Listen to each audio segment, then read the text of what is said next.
There we go. Sorry, folks, that got screwed up. Cause yeah, I'll get into that in a minute. But well, greetings and salutations, everybody. Welcome back once again, and for the very first time, to the Thoughts and Crap Show. Where today, as per usual, it's your host Angelo here with more Silksong for you guys. And yeah. Today, I think we're gonna go get some stuff back. I think I need to go get my stuff back. Yeah, I do. It's been a little bit since I've played this, but you guys are doing well. What up, Toasty? What's going on?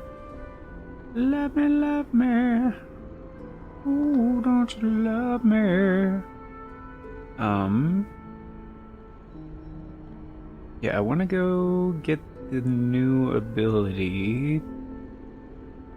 But before we do that, I want to get my stuff back. Although we do have... What was that? Yeah, it was 4 days ago. And it feels like longer. It feels like it's been a week since I've been on this. But yeah, Team Cherry just rolled out version 1.04, which addresses some balance stuff and some bugs. Not like Hornet being a bug, but some fixes and some balance adjustments. So, because apparently Team Cherry took the feedback to heart, or a lot of people were saying, your game is too hard, but I love it so much. Like, well, thank you. We're not going to do an easy mode, but thank you.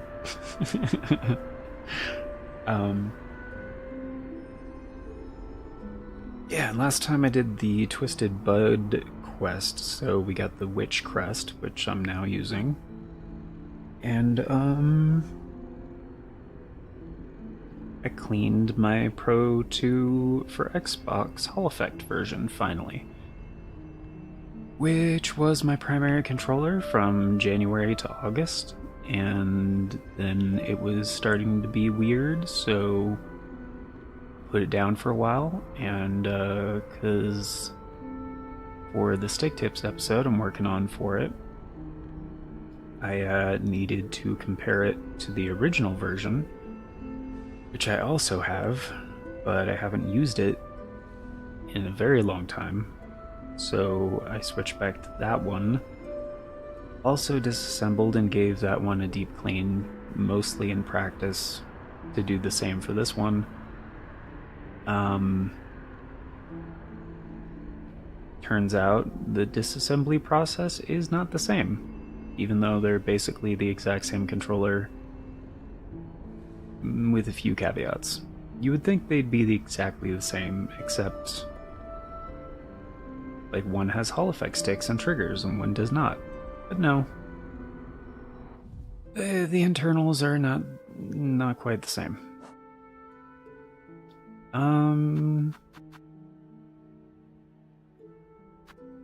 So yeah, I kind of remember, sort of remember what we're doing. And I do like the Witch's Crest, so I did already expand it. Plus we have the Architect one, which I'm not a big fan of, partially because it's not very well balanced. You can craft more tools on the go, which is cool. I don't like the move set. Like, parts of it are cool. Like, your charge attack is that, which, I mean, that's sick, but like, I really don't like the pogo. And like,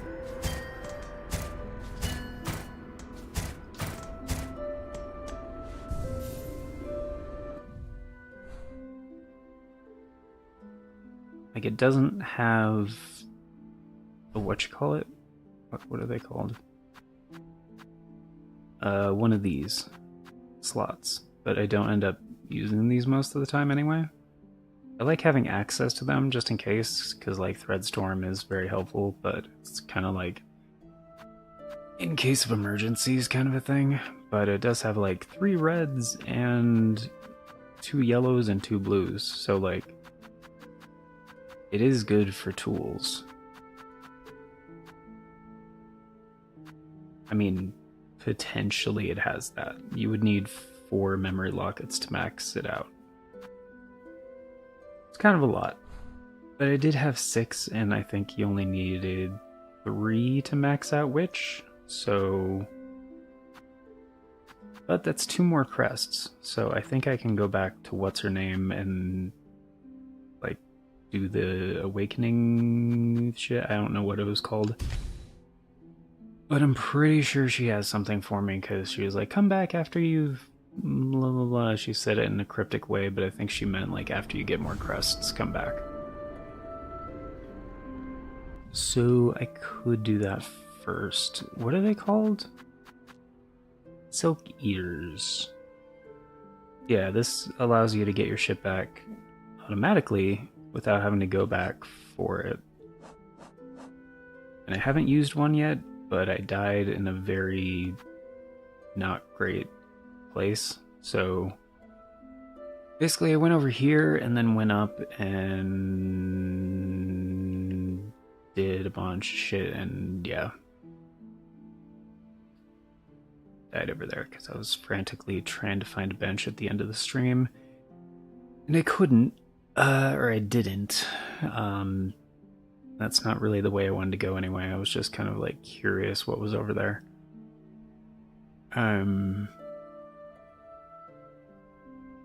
This is the place down here. Oh yeah, we don't have blue ones. We got orange ones. That's the one I was... Those are the ones I was using. Why is this one still here?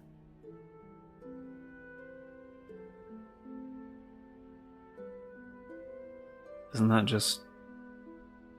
That was for the Twisted Bud. I guess I just forgot to get rid of it. I did a good amount of exploring. I think Underworks is done now. Pretty sure I finished that before I left. Oh, I really want more craft metal for this person, because they had some really cool tools, and I kind of made a bad decision when using my last 2 craft metal. So we'll see. Also, I don't know why there's a thing right there. Oh, simple key, right? Simple and key is the way that we're due. And actually, just with this ability, I think we have access to a bunch of new shit, to be real. I'm pretty sure.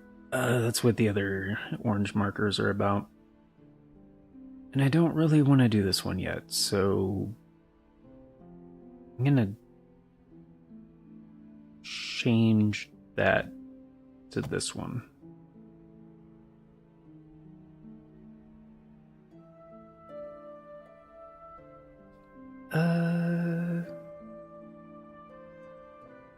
Actually, I don't remember. These are like different types of notes. I don't remember what the difference was that I was doing with like these ones and the red ones. Oh, it's like come back after you get a different ability. Right. Red is like come back when you get a thing. Okay. So no, I have the ability for this. That's not the right one. I just don't want to do this right now because it's something I can do. I guess that would be orange. Yeah. I just don't think I can get my ship back and get out of there okay? Or get to a bench. It is like a different area, and you know, no idea where a bench is or any of that.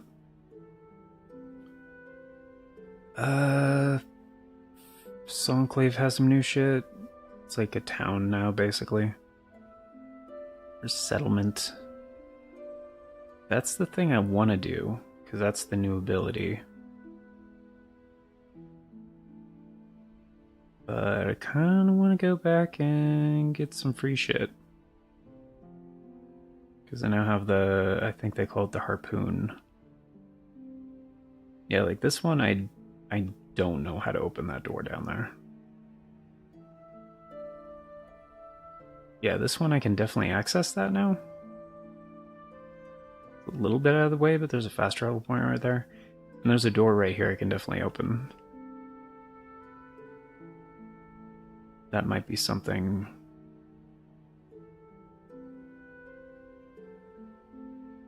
I don't think I can do that. What is this? Oh, that's the other area. I don't have the map for this area because I need a different ability to get to the chick that gives me the map. And this is another one. I technically could go there, but I didn't like that place.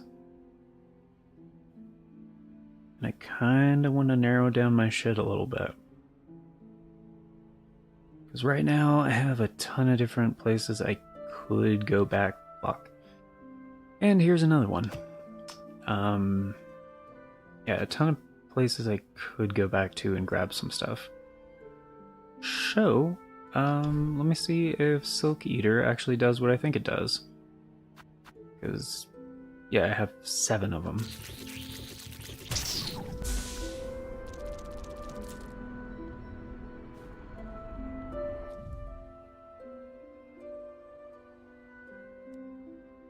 Sense silk over great distances. Consume to retrieve a cocoon after falling in battle. Yeah, so it goes and grabs your shit for you. Yeah. Cool. Yeah, it's like the rotten eggs in the first game. But you don't have to go to a different NPC to, like, actually utilize it. Okay. I'm gonna do this first, because I doubt we're getting a new crest anytime soon, and this should just be a free upgrade to at least one of our crests. So back to Bone Bottom would be the way to go, and fast travel guy is to our left. Okay, cool. Oh, hello. And yeah, the controller feels great now. Like, back in August when I stopped using this one, it was mostly like the D-pad and the face buttons that were starting to get all funky. They just kind of weren't up to snuff to like how they should have felt when comparing to the original Pro 2 for Xbox, but yeah, now they feel awesome. So, exactly as they should. Alright, what's going on? Finish reading this homework assignment. Oh. Cool. I didn't realize you were done with your stream. Yeah, we could do that when you're ready. But yeah, sorry guys, it's been a few days. I just needed to kind of look at the map, recap, kind of try to catch back up with where I left off. Oh, I'm a fucking idiot.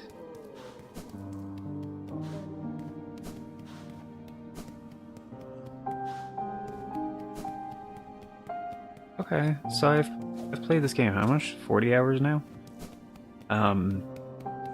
If you're sprinting, you don't have to hold a direction. You just have to hold the sprint button.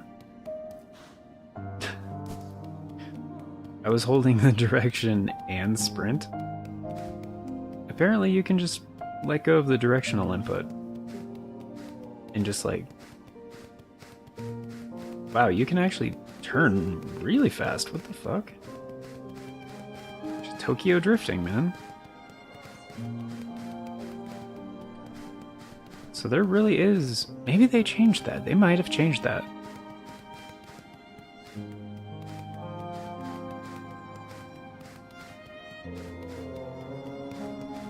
I mean, possibly.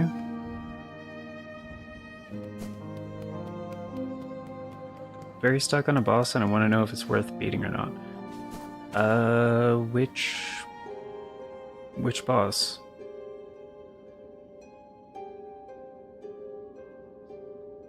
I mean, you could look it up if you want my opinion on it. Like, Savage Beastfly in the bouncy red flower place. Fuck that guy. I was so stuck on that one for a long time. You are not alone, Aaron. This guy right up here. Yeah. So you go, yeah, from this bench up to Hunter's March, and then like run to the right, and then up the thing after you with the parachute ability, and right up in here in the Chapel of the Beast or whatever the hell it's called. Yeah, fuck that boss. It's not worth it. I could tell you what you get. You want to know what you get for it?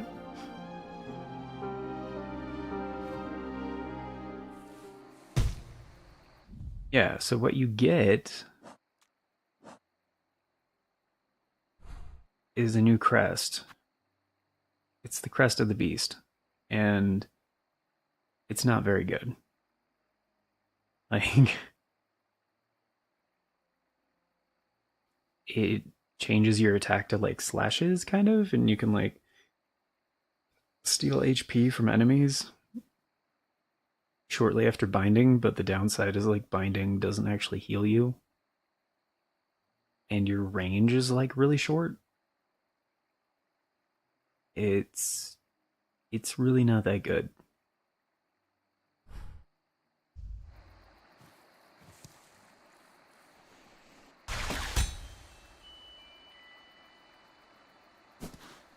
Hmm? Oh, right. That's not how you do that in this game. Damn it. I was just playing the first Hollow Knight earlier, like I was recording for that series. And the two games kind of feel sorta similar-ish. The control scheme is not the same. And that's partially... Fuck, I went down too far. Partially because, like, Hornet has different abilities.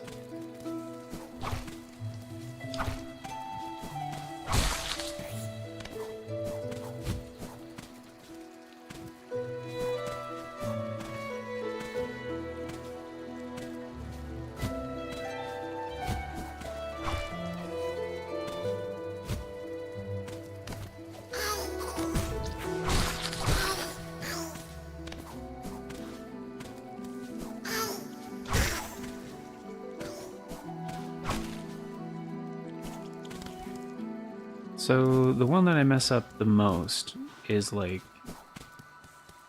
the shoulder buttons thing, because like in Hollow Knight, like R1 is your dash. In this game it's R2, but you also have like your sprint, like if you hold it. So sometimes out of instinct I just tap R1 to do like a short dash. And that's not what the input is. Okay, this is the right spot. All right.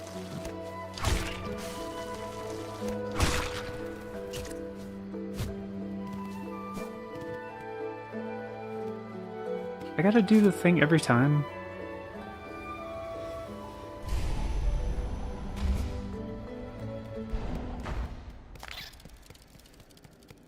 I mean, it's not like a huge inconvenience, it's just...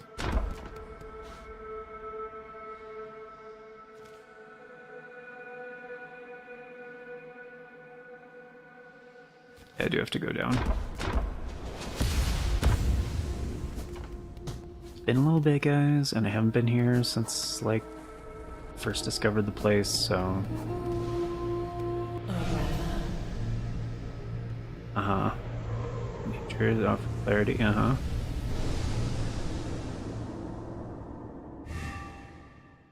Oh? Wait, an additional slot? Permanent? Expanded the Vesticrest. What?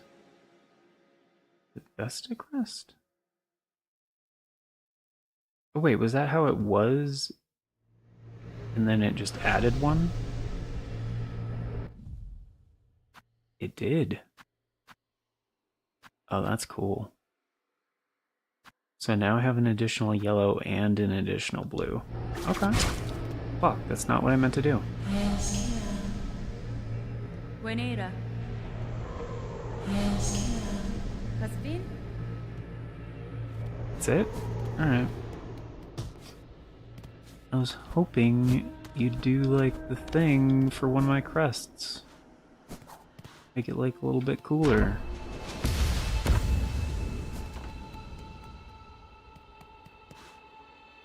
Head to the bell place then? Yeah.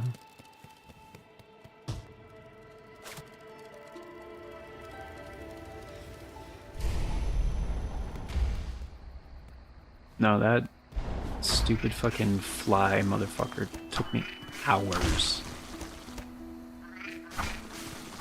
A very long time, and I didn't even like the reward for it.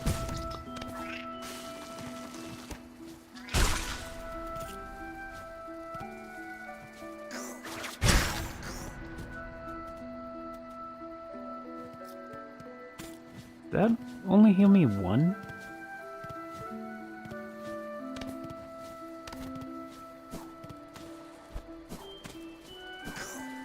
Anyway, I just got the Crest of the Witch. I haven't really learned how it works yet.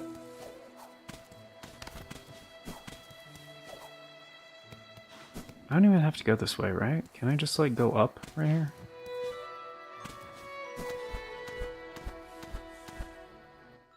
Yeah, alright.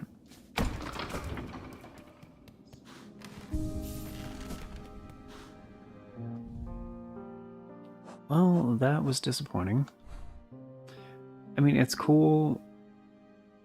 I was hoping one of the crests would get augmented.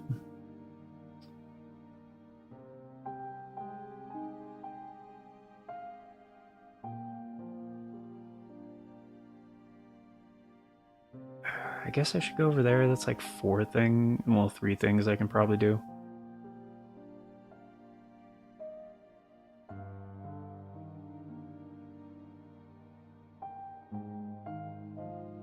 Yeah.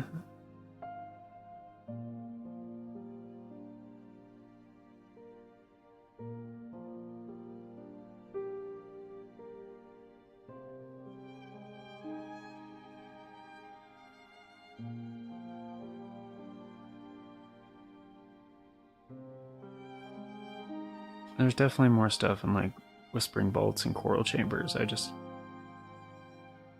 don't want to do that yet because I know there's like other shit I can do and I'd rather do that first. Okay, so we can just go ahead and delete that.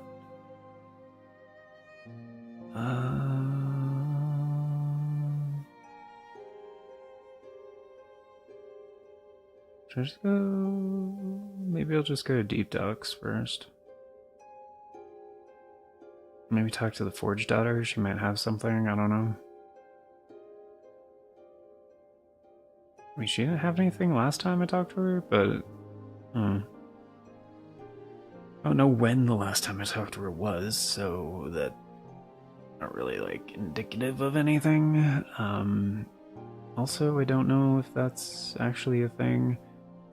So I'm gonna start with this one over here, because that seems like it's probably just a quick little deal. But yeah, we'll go to Pilgrim's Rest, or Farfields. Farfields.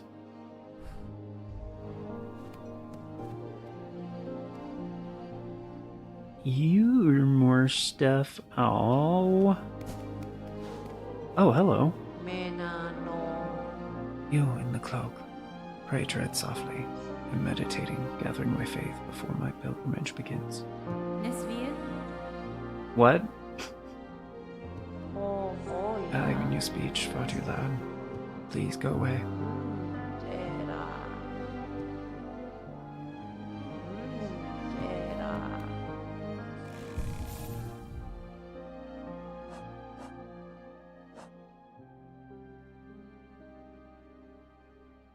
Okay. Speed binding, okay. Run's Eye, oh, it's an extra blue speed of silk. Increases the healing effect. Oh, maybe that would help, actually. The damages, okay. Yeah, this might actually be helpful considering my crest type. I'm not sure what the binding thing is with mine. Like, I know it, like, I have to use it on an enemy and it, like, saps their health or whatever, but I don't really get how it works.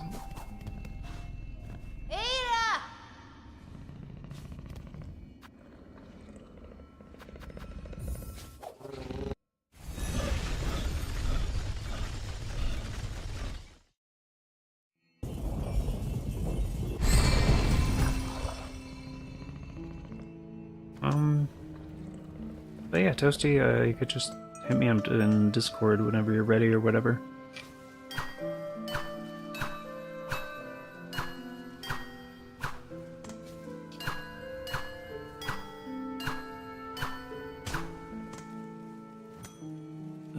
Honestly, I kind of miss the other one.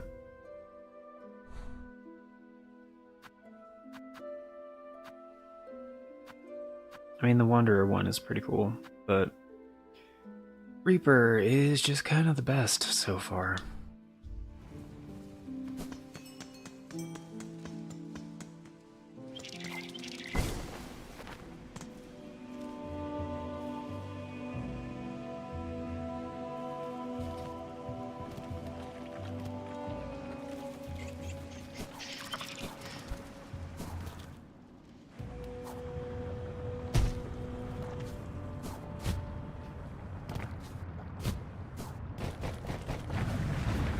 Are you fucking serious?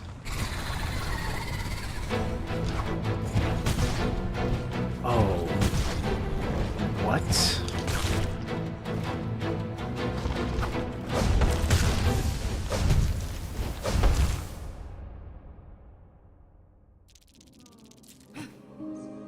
Wait, didn't I accept a quest or something to, like, to take care of him? Yeah, because I beat him after a very long period of time. That's the guy, though, right, Aaron?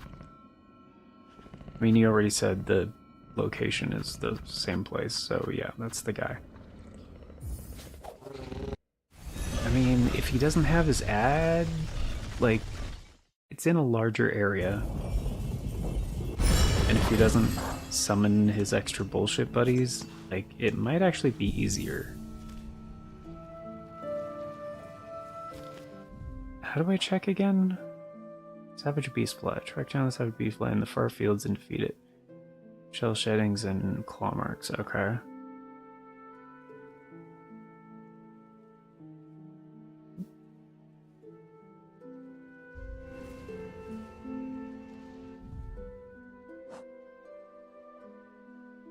I mean, I did not expect to find him like this, but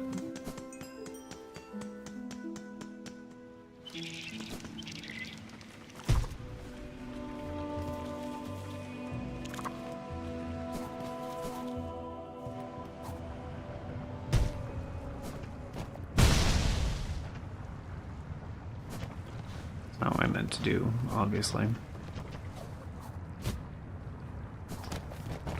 Okay, that's close.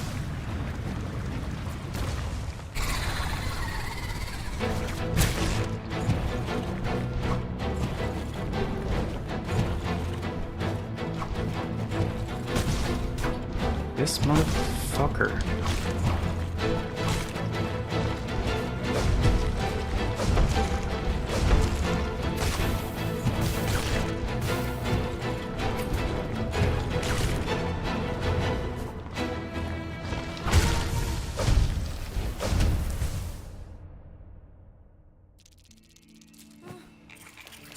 I mean, I do hate almost everything about this guy. His hitboxes are bullshit, like his attacks, they're just...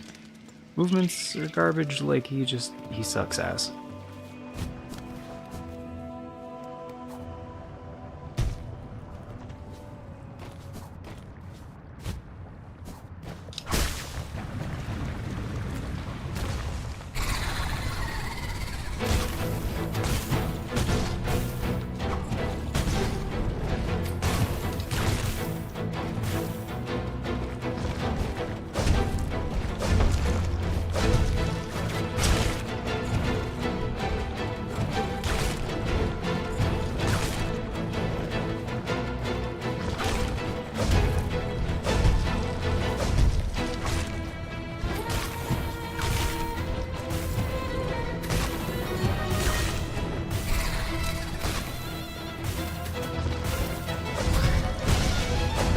What?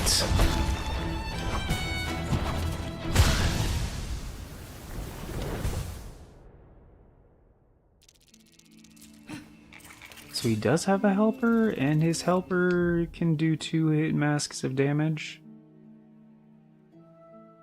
Seriously? And that wait, so that's with extending my healing effect? So the binding heal only heals you 2, and that's with the thing? So what, it only heals you 1? That seems like hot fucking garbage.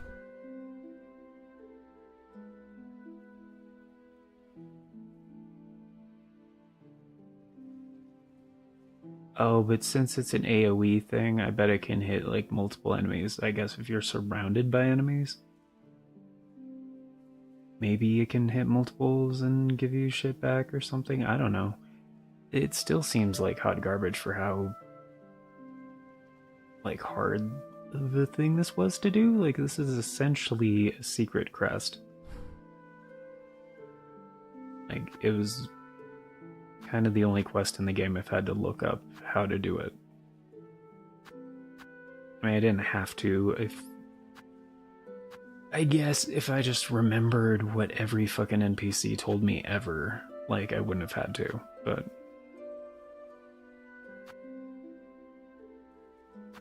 I'm usually pretty good about not skipping dialogue. They don't tell you in the game, by the way.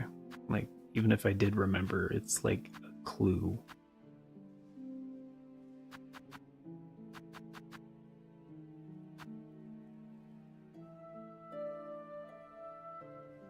Honestly, Stink Shard is probably the way to go. These things can do massive damage on certain enemies.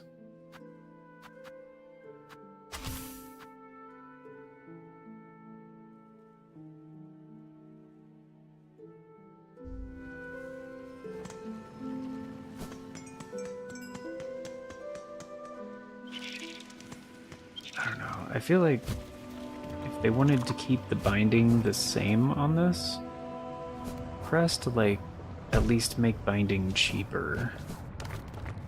Because it really does not heal you very much at all.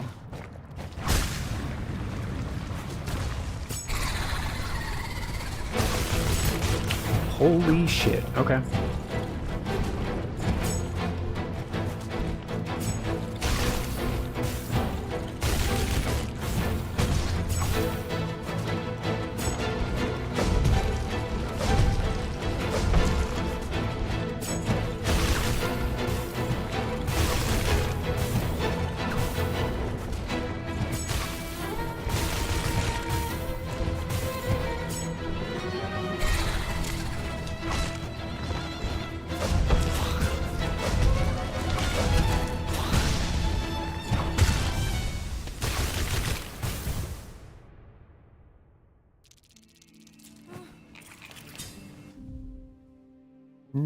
I don't think that was more damage.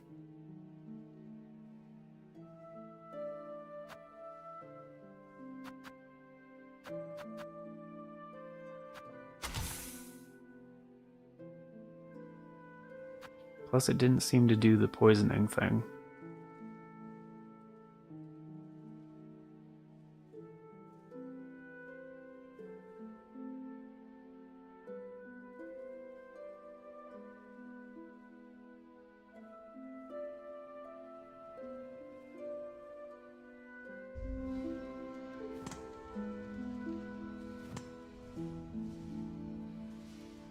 When he does the ground slam, you can get a hit in on him. Yeah, that's what I did the first time initially. But he's removing the platforms this time.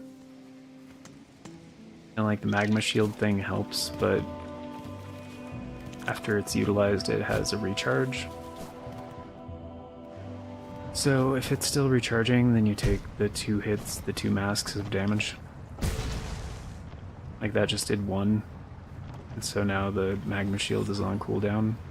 Which granted, it comes back pretty quickly, but...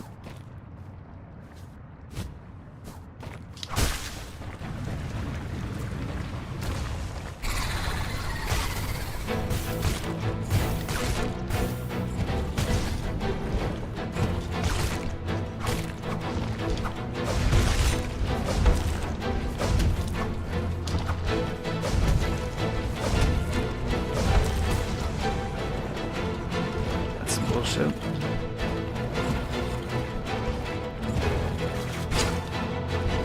Fucking...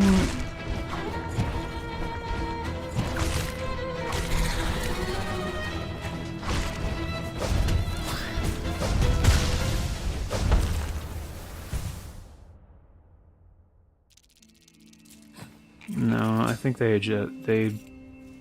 I'm pretty damn sure they adjusted his hitboxes.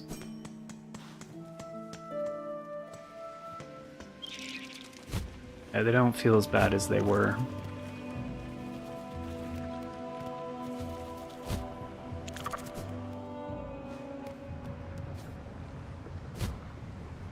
Now, before he used to be way worse.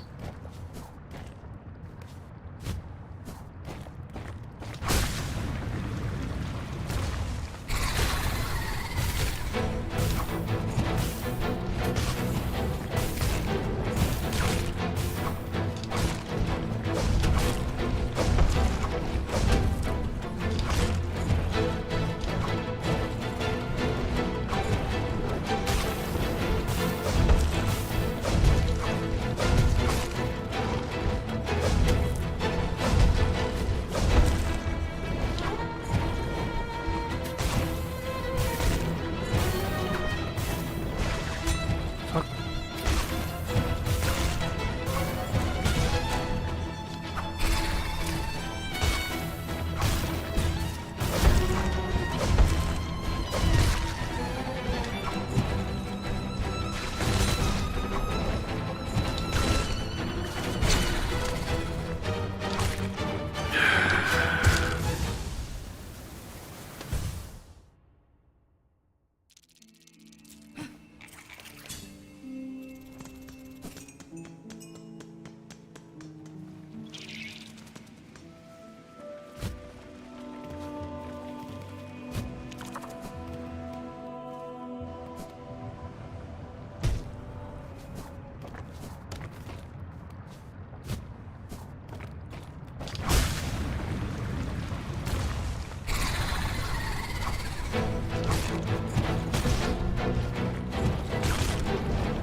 It's really annoying how he can just go off screen when he feels like it.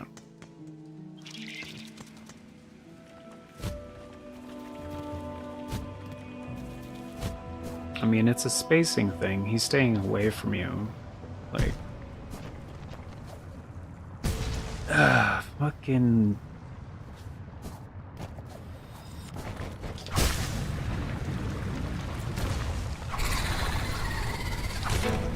Okay, that does work.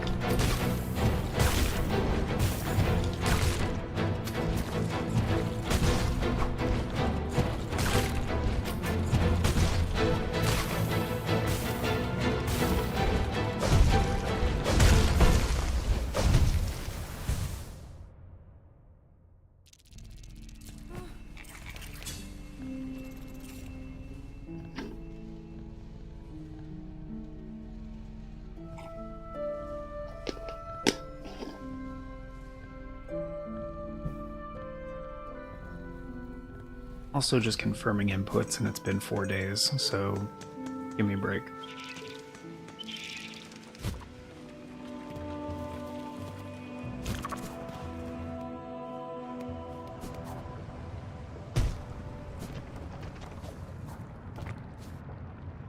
Why was there an interact? Oh, is this for that son of a bitch? Really?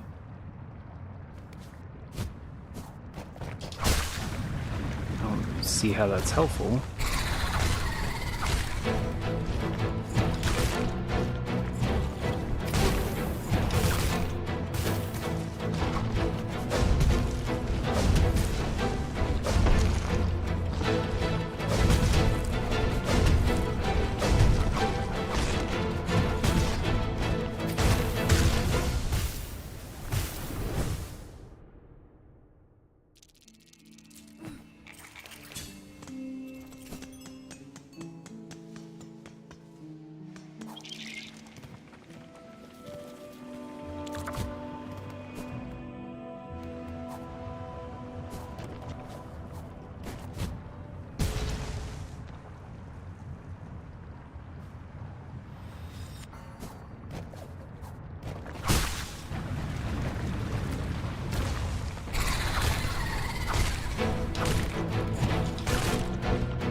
Such garbage.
Okay, so the binding thing with multi-binder hits 4 times instead of 3 times, and each time it hits, it heals you 1 mask. So that does help. As long as you have, the chance to hit multiple times. So on a regular bind, if you have the opportunity, it still heals for 3, so it's kind of the same.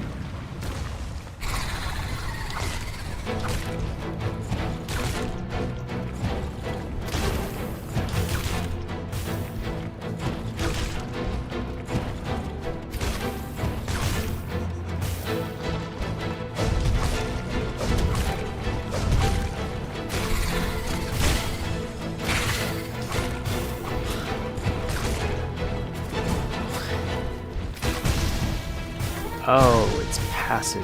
Okay.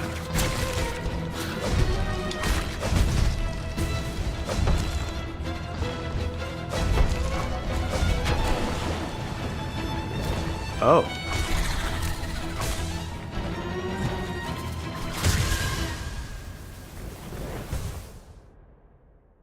What an asshole. So that is the trick. Though he still ends up breaking a platform when he comes back. So it's actually kind of better just to let him headbutt a platform. There we go.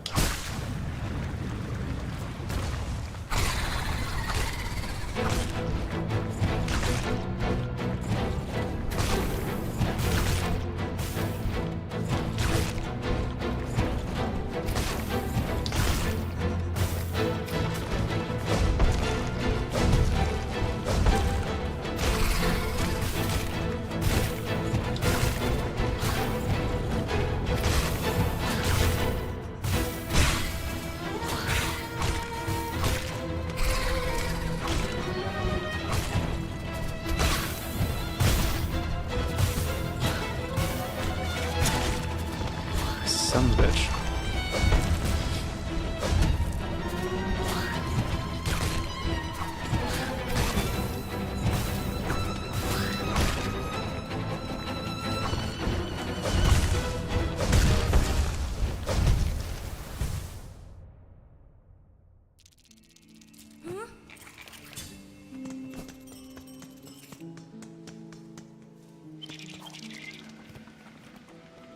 Alright. I'm pretty sure I got it now, so I'm gonna start using my brew.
Uh.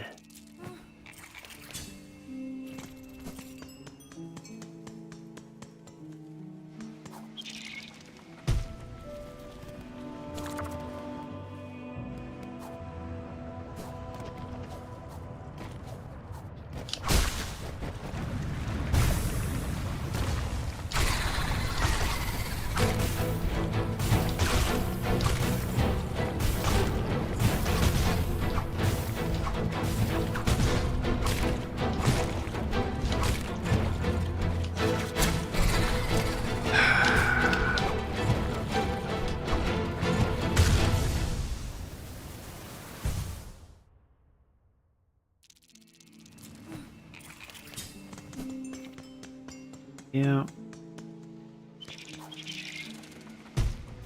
He almost always tries to create space, so I need to make sure if I want to bind him to get my ship back that he's like paused in his motion.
What the?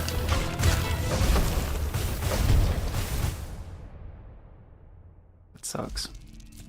It absolutely sucks.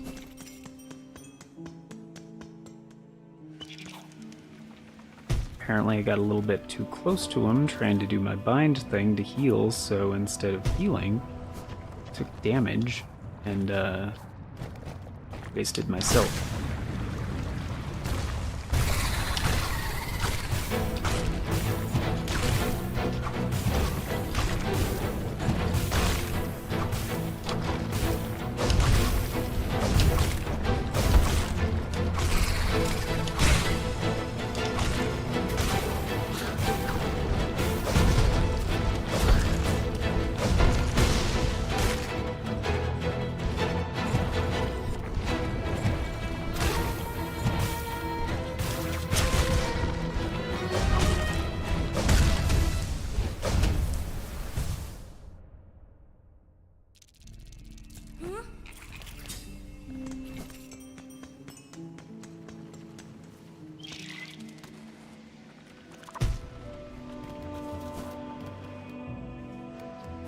Kinda just want to go back to Reaper, honestly.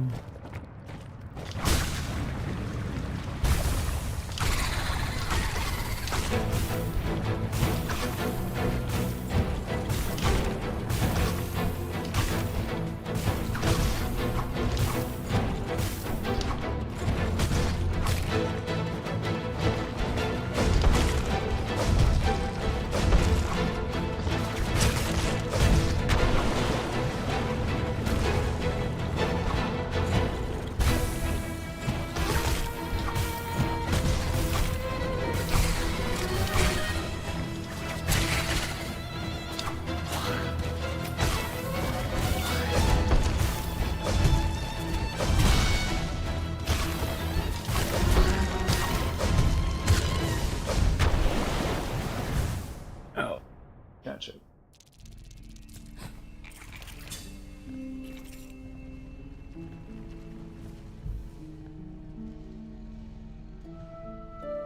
Hello? Hello? Hey, Toasty. What up, buddy?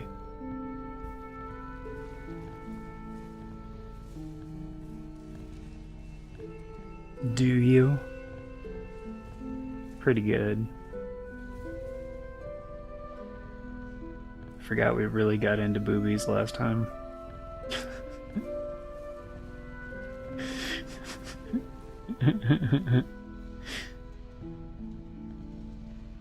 I'm not apologetic about it. Actually, I'm.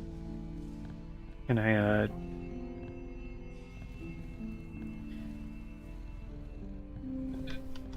Can I add your, audio into the stream? Okay, there we go.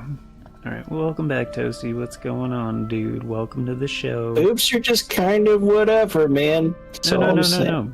Boobies, the birds. The blue the blue futa boobies. Alright. I just wanted to say something risque after you asked me if it was okay to add my audio. It's like, heck yeah, and then boobs or whatever. There you go. Sure. Sure. Nah, I'm good. I'm sorry, you said a question or something. I was so focused on my joke. Boobies.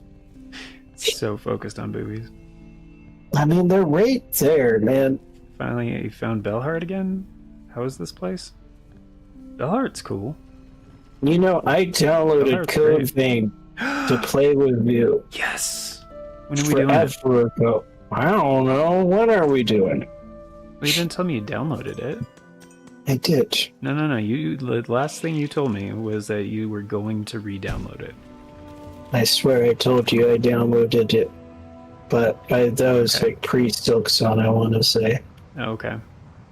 Because, like, when we last talked about it, like, forever ago, and you're like, yeah, we should play that. I was like, okay, I'll download it. I downloaded it then. Oh, okay. I thought you meant, like, you're going to download it at some point when we decide when it's going to happen. Nope, it's downloaded. Okay. But I can uninstall it if you want. No. I want to play it with you. Okay, uninstalling right now. Cool.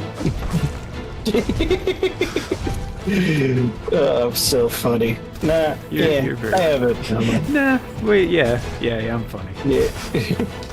Like deciding how funny am I? Fuck, that's not how it works. You got this. I do.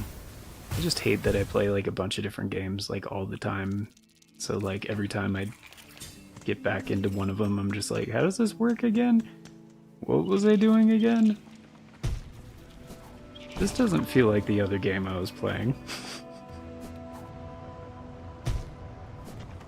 But no, that happens a lot. Yeah, they definitely adjusted this guy because you remember this guy I'm fighting. Like I was stuck on him for a long time. That's the same guy Aaron was saying like he's stuck on. But like in the original place. Oh yeah, because we made the joke: big guy, small space. Yeah, They just had so many bosses that were that. Yes. And his hitbox used to be bullshit because I didn't used to be able to like pogo him as like he does his like swipe attack because it would just count as like damage to me every single time, and it was horseshit. And like even when I clearly his hitboxes were too large for sure, and like everything was considered an attack, which was absolute fucking garbage fighting him in that tiny space. Yes. So they did make that a little bit better, thankfully. But yeah, the fact that you can take away the platforms and it's like lava really sucks. Yeah, the floor is lava. That's what makes this one rougher. You have more area to dodge And move in quotations, because in reality he like smashes the ground and then he makes it so a lot of it you can't land on, and then it's a small space again. Oh fuck, he's just gonna do that, right? That tool that you have is freaking incredible. Some of bitch. Like the mines. Oh, the mines that you can drop? Yeah, they're good. Yeah. They hit a lot of times, like, if you happen to get him in a space where he's, like, not moving. Like, if you get his resting animation. But, like, even if you do, I noticed, like, they weren't doing that much damage. And the poison thing I have equipped should be applying poison to the traps, but it wasn't actually doing that. Which is really annoying, because the damage over time from poison is very helpful.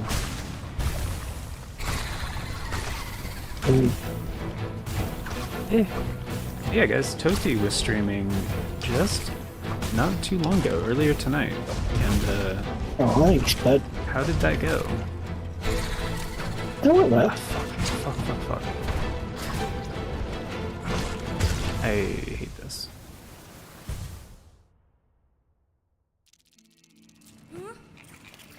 It sucks too, because I was recording Hollow Knight earlier, and like I also like finished that recording session by like fighting a super boss. And so like I was excited today initially, because I was like, oh man, I'm gonna be playing regular Hollow Knight and Silksong today. That's gonna be fun. Did you play regular Hollow Knight already? I mean, I beat the game. Like, I completed the game like 5 years ago. But like, I meant like today, because you said you're excited today, right? Oh, So yeah. No, I was recording for my series for Hollow Knight. Yeah, that's fun. Yeah.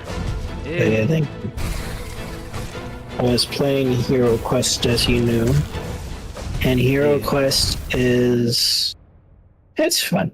Yeah, I got a cool item, which lets me cast 2 spells a turn, and I have 6 spells a dungeon, so I mean I can use all my spells in 3 turns.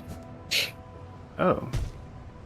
Yeah. It's more like just use it if you're in a pinch kind of a thing. Yeah. And like, this is homebrew, so they have a mechanic called study, which allows me to get my spells back as long as there's enemies on the board, but they're not in my line of sight of my character. But it's high risk, high reward, because I can do that in that circumstance, but it also has a lot of like negative stuff attached, because how it works is I draw from a deck, the study deck, and then whatever happens. Some of the cards are you get your spells back, some of them are you take damage or you spawn in monsters or stuff. A lot of them is bad stuff for your character, but you can get your spells back, which is very powerful. Okay. Considering like in the base game they're like a one and done kind of a thing. Your spell uses? Yep. You use them once in a dungeon, then they're done. That's just how in a Hero dungeon. Quest. Okay, gotcha.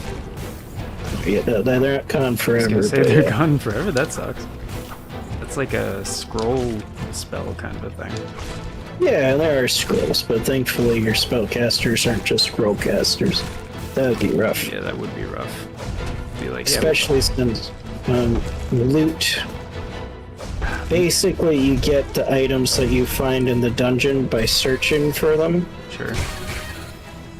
And that's it. Holy shit. That's rough. Yeah, I don't like these guys.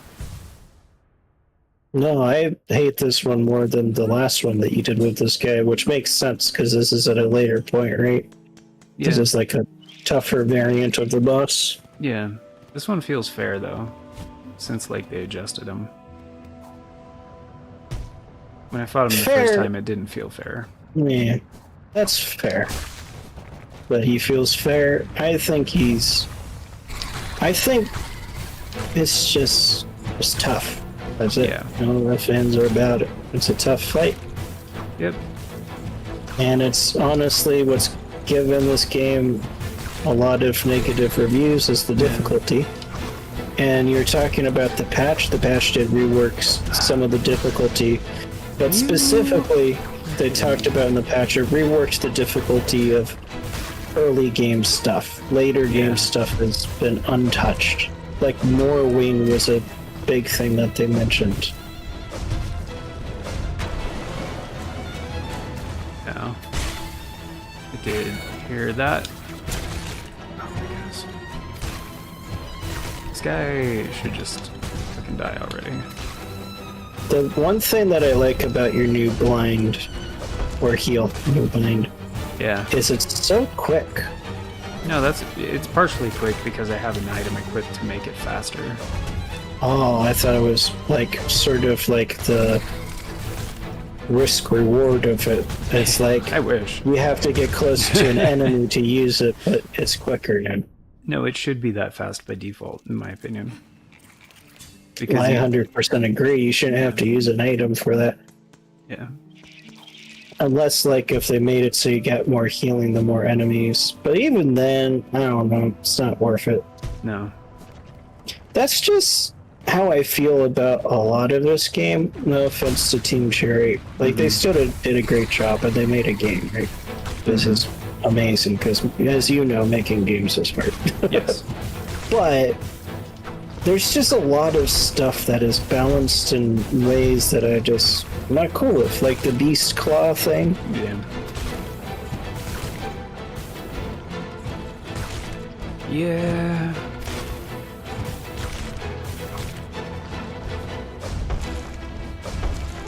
Hey, it's Miss COZ!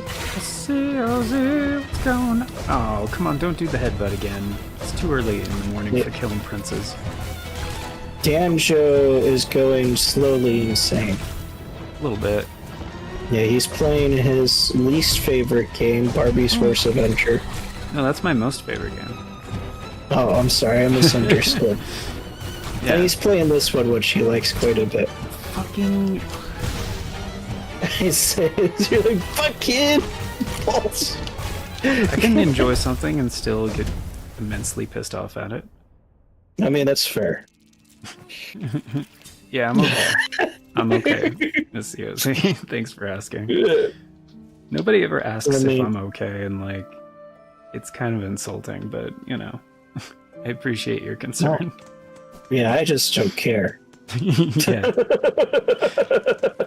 Because it's funny, because like sometimes I get people that ask me like, how are you always like so chill? It's like, I'm not. I get pissed off frequently. Like, I just hide it pretty well.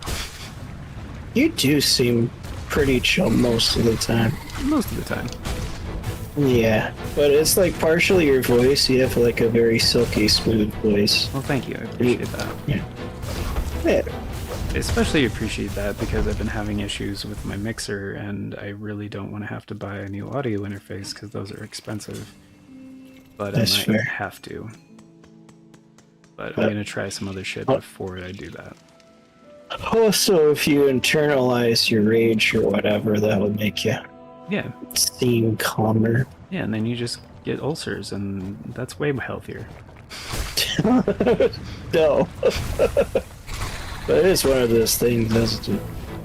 There's a lot of people that's like, you just seem so zen. It's like, well, thanks, but inside I'm screaming on a daily basis. Yeah. What the? Okay. I don't like this boss. I don't either. I don't... This is the kind of boss that frustrates me to no end, because his attacks are so simple, but he's tough, but he kills you a bunch. It's like, damn it, all he's doing is moving across the screen left to right, and I'm dying, and I hate it. Mm-hmm. So this is the kind of boss that frustrates me a lot. But a game that I enjoy a lot that also frustrates me to no end is Castlevania. Yep. Love the Castlevania franchise, but oh my god. Like I told you the story of how an enemy jumped into a wall and then bounced through the wall and he hit me at my feet and killed me. Sorry guys, I should have turned down the game audio a bit more. Okay, am I quiet? Can I? No, you were good. Turn your mic. Okay. We're both at good volumes. I turned down the game audio a little bit, but not because like the audio just gets loud in the game for boss fights and stuff. So I need to like turn it down for that. So I accommodated for, you know, the difference, but not the difference with the boss fight because like I wasn't paying attention to the audio. levels in the boss fight because I'm paying attention to the boss fight. Fuck. Mhm. Fuck this guy. I hate these. I hate these so much. But yeah, a lot of people are saying like Hollow Knight 1 was tough, but it was sort of like it being tough wasn't like the focus of the game. Whereas in Silksong, it seems like it being tough is one of the main gimmicks of the game. I wouldn't. I mean, it's I wouldn't fair go if that you far. don't agree. But Okay, I guess I'm just watching. I can kind of see that, but yeah. it doesn't. I mean, they tried to adjust the game according to Hornet, who is more powerful and she's faster and a bunch of other things. Hollow Knight is easier, but it's also very much like a proof of concept because, like, for those guys, it was their first game. So, like, It's, they're whoops. that's fair. They're not but, like, experienced game developers yet. I would argue like them trying to balance for Hornet who's faster or stronger. They just make it so she doesn't feel faster or stronger. She feels weaker, in my opinion, because of just how long it can take to kill a lot of these things. Maybe weaker's not right. It took the night sometime. But it doesn't really feel like you're playing as Hornet, I guess, in that way. If she's supposed to be faster and stronger. Not necessarily stronger, just definitely faster. Yeah, faster. I just mean, like, more capable. 'Cause, Yeah. like, canonically, she's like the daughter of the Weavers, which are like these practically godlike beings in the game. But like, Yeah. that doesn't.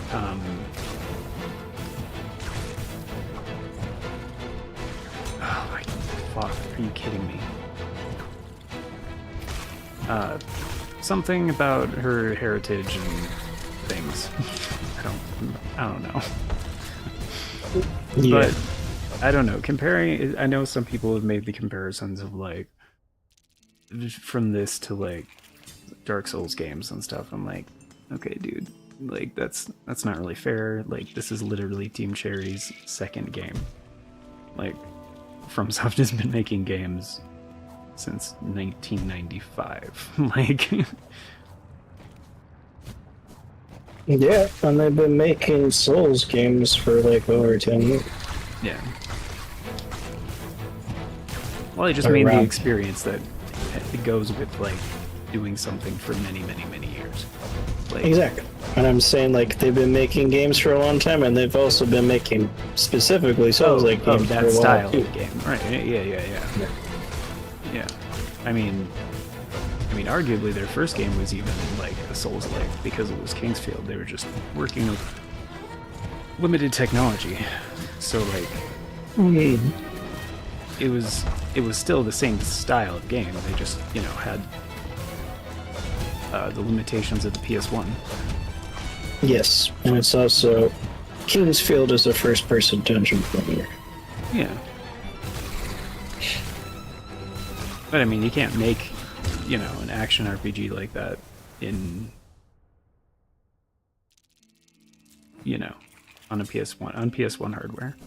Just limitations of what you can do, is what I mean. Like they stuck with a lot of the same design philosophies. They've just gotten better at their craft, and like it's also was during a time in the mid-90s when all video game developers were just trying to figure out how to make games in 3D. Yeah, I mean, like also So- at that time, makes sense to do a first-person dungeon crawler game. They're sort of like the rage at the time.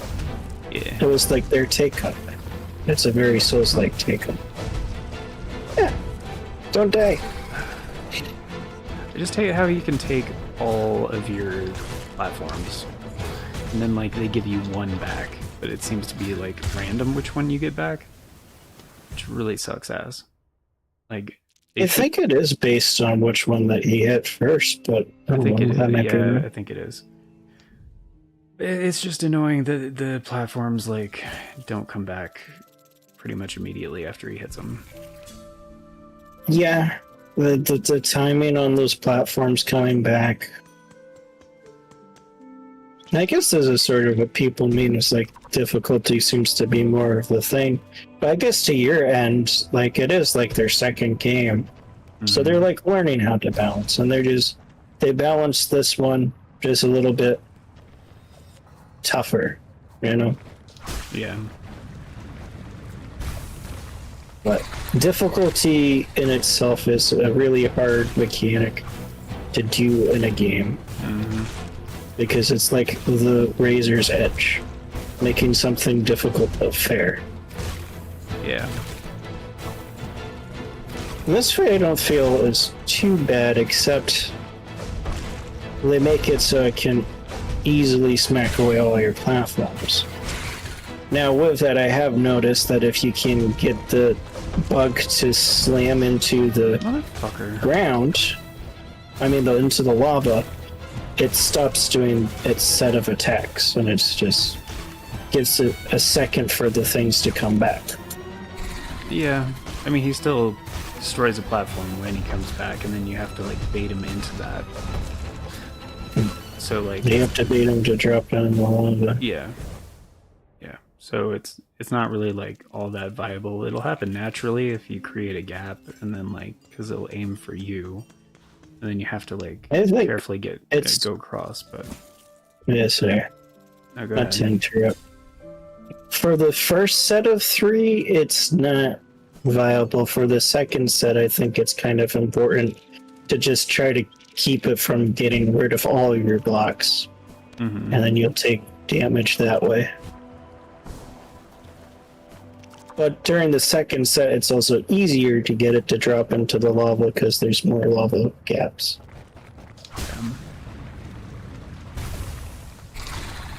At least, I'm not saying like it works out that way, so it works out. I think that's what they're trying to design it to do. And that's why you can do the 2 of them. The 2 of them.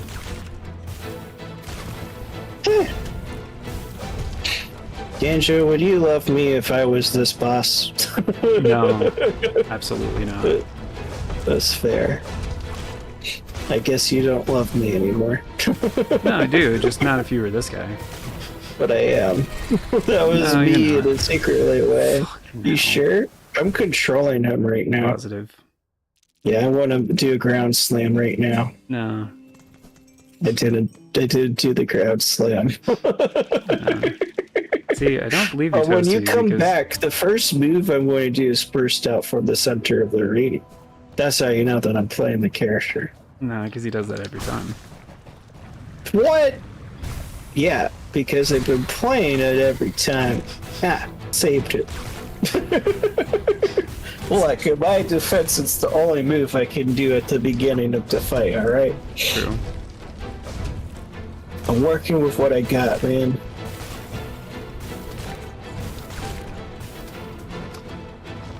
Okay, what the fuck?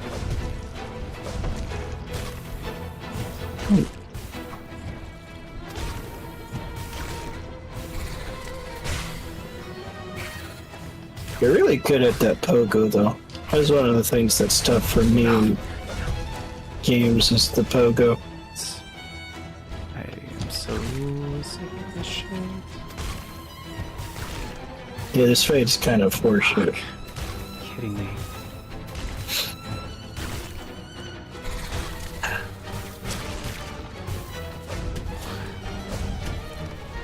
I think they did a good job with this game.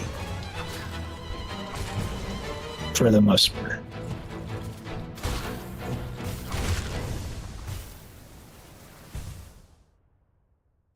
There's little friends too when they spit their fire. It's highly annoying because like if they hit a platform, it makes this sticky lava fire that sticks to the platform, and then you have to wait for that to disappear. So that's even more fucking platforms you can't use, and it's annoying as shit. I'm pissed. I mean, it's a twist on the formula that they've been doing, which is squeeze in the player, make it so you have very little room to dodge.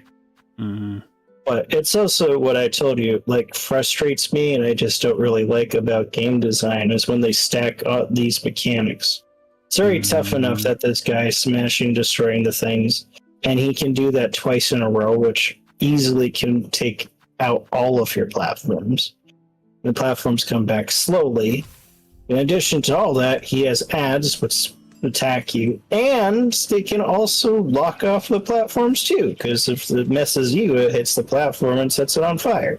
I feel like that's just a little too much. It's already tough enough without that there, and now that's also there. Yep.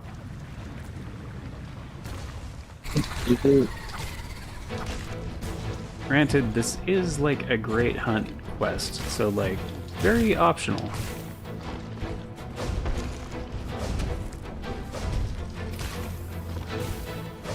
Yeah.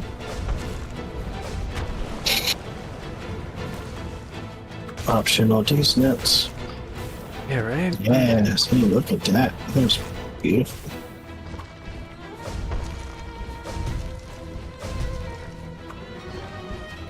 This guy is such a piece of shit. He's uninvited Yeah, he is from a his piece of birthday shit. party.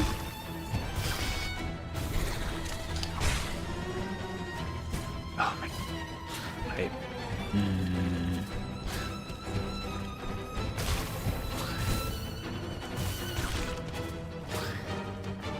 Can you just... Thank you. Hey! Got a hit in.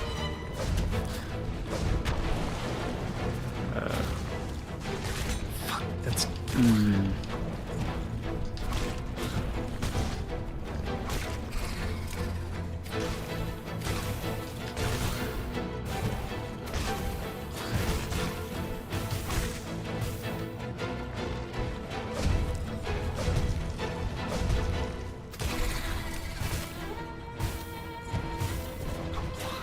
Okay.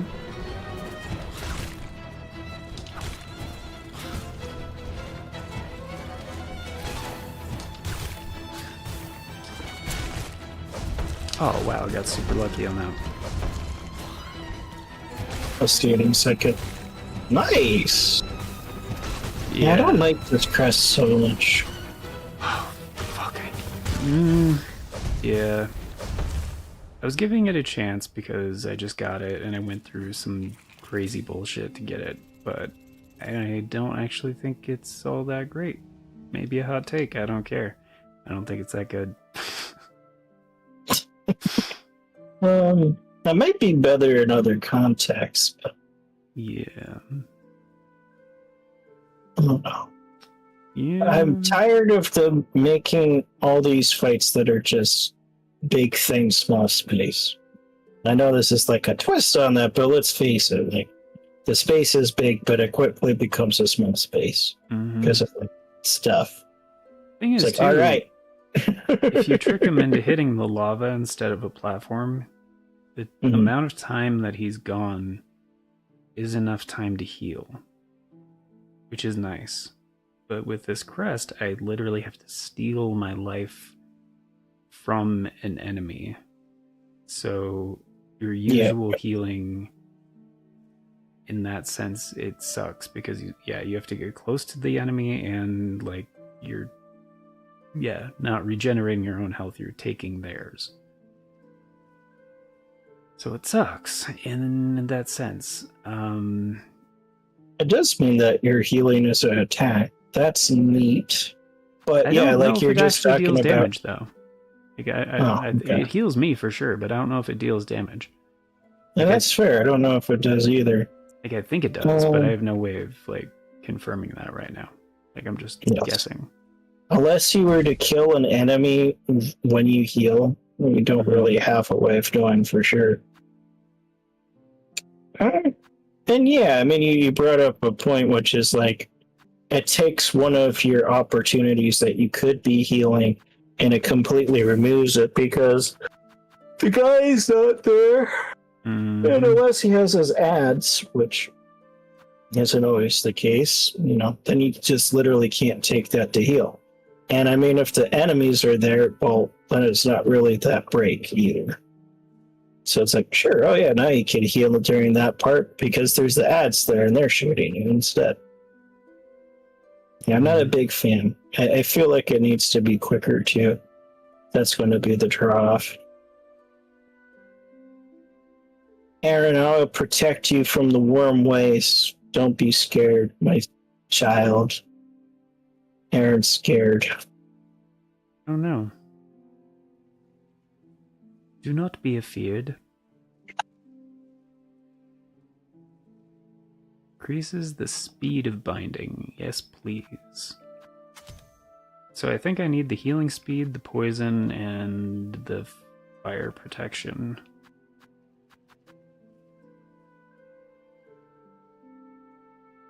From my other yellow one, I don't really give a shit what it is.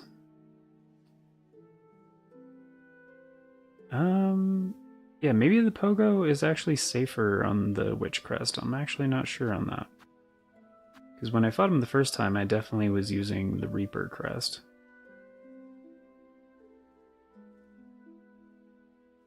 I don't know.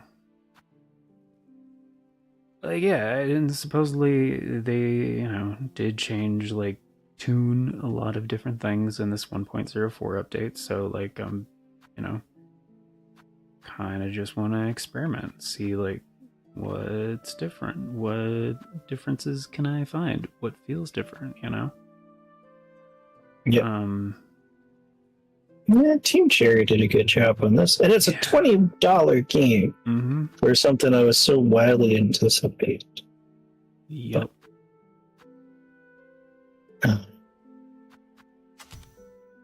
They're pretty great for doing that. Yeah, I'm glad you're enjoying it. Oh yeah, it's awesome. I love it. I love it. It pisses me off so much, but I love it. I enjoy watching you play. I'm never going to play this pile of garbage, but I'm glad you're enjoying yourself. No. It's not a pile of garbage, but, I know, but just for me, it would be the not fun. Yeah, I gotcha. Yeah. Oh, I guess I'm not locked into that boss fight. I just chose to stick around and keep fighting him.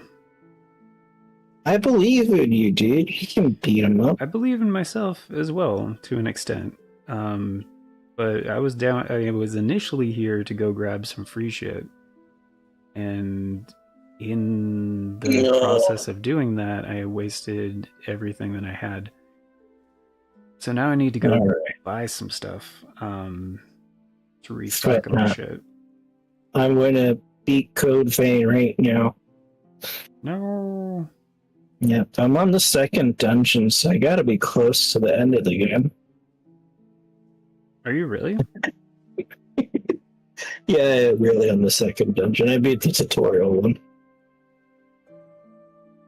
That was how far you got before? You played it recently. I know that's how far I got before. I haven't played it recently. Oh, okay. I was like, are you really playing without me? Yeah, no. Okay. But I will do tactics. I'll just play some Gauntlet Legends on my own. We do need to do that. They had the, anniversary for the thing? For the Dreamcast. Yeah. 9.9. Came out in 9.99 for North America. Where are the... Oh, they're there at the Grand I Gate. was 6 years old. Okay, so I need to go up... Blasted steps from that. Okay. Trying to figure out how to get back to the flea guys so I can get my brew on. Get your brouhaha? Get my brouhaha. Brouhaha. Shark bait. Found the wormways. It seems scary. I need the chakra guy to guide me through this place, but there's scared too, I guess. I ran into a very big, scary vomiting bug. Yeah, wormways sucks. I don't like wormways.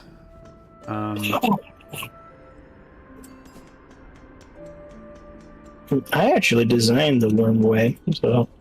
I take Aw. personal offense that you don't like it. I made it just for you, Dan Joe. And it's all a lie. Team Cherry has 3 people on its team, and I'm not one of them. Correct.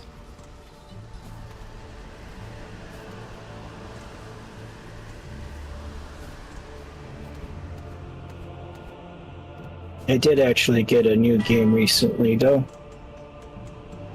One that I wasn't sure I was going to get. I got Borderlands 4. I've been enjoying it. Why? I'm just kidding. What? Why? Why? I mean, that's a good question. Because, to be honest with you, Danjo, I got the first Borderlands when I was like in high school.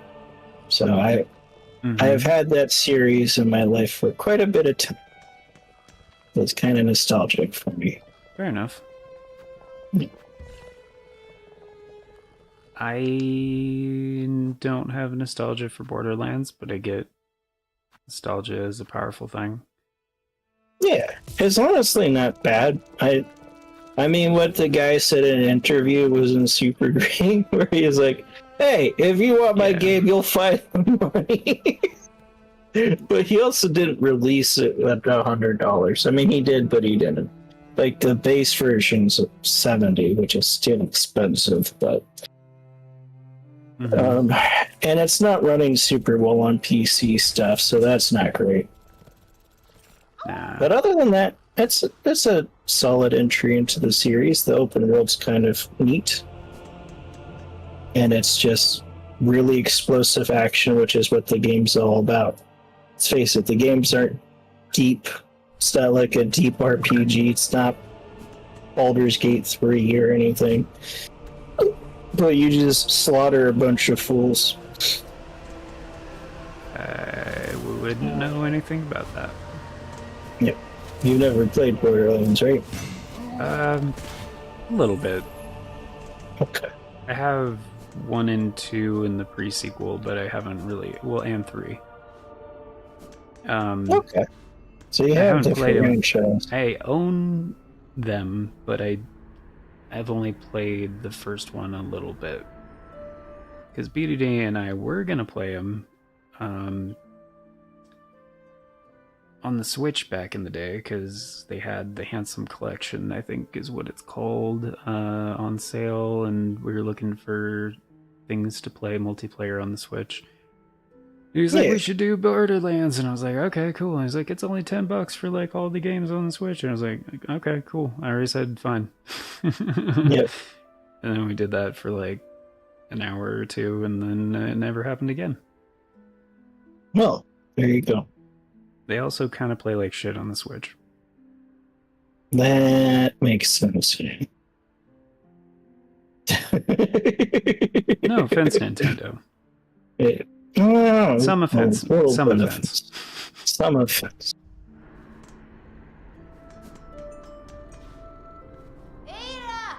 Borderlands. Borderlands. And yeah, I tried playing Borderlands 3, and I did not like it. That's fair, my guy. Yeah, my favorite is like the second sort of when the series like hit its stride. The third one has a lot. Mechanically, it's solid, but the world and the characters was just kind of meh. It's never been a series that's been like really focused on a story, right? It was like about the humor. And it just wasn't there in 3. So, I don't blame you. 3 is hard for me, because, like, most of the characters I just could care less about. Particularly the playable ones, which is, like, those are the ones that need to be solid, because those are the ones that you're... They should be, right?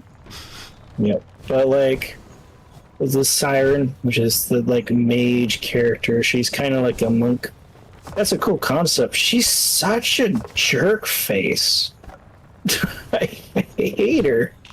And then 2 of them are just milquetoast boring. There's like a female soldier, and that's literally the extent of her personality. And there's like a Beastmaster robot, and the extent of his personality is, I hunt things. Now It's you're a like, robot. okay. Yeah. The only character that I actually like for the playable ones is he's the spy. His name's Funny. That's a really bad thing, because 3 out of the 4 characters I could care less about. And those are like, that's your people you're running around the world with. Yeah, You know? that is a shame. Because, like, yeah. It's especially apparent in a game like Borderlands, where it doesn't have like a story or anything to really back that up. The story is just kind of serviceable. Mm-hmm. So, like the second one, also had like more interesting quests and scenarios, right?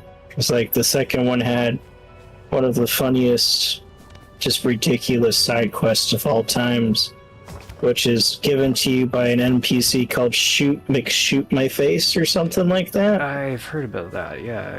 Yeah. It's literally a side quest you can beat in like 2 seconds. To this, he's a like crazy person. So like literally he's a psycho in the game. He's like, shoot me in the face! Shoot me in the face! Mm-hmm. You accept the quest, and then you shoot him in the face. He's like, "Thank you," and you win. But it's literally the quest objectives are shoot him in the face, not the arm, not the leg, or whatever. If you shoot him in those places, he's like, "No, shoot me in the face." That's it. It's so dumb, but it's silly, and it's memorable because of that.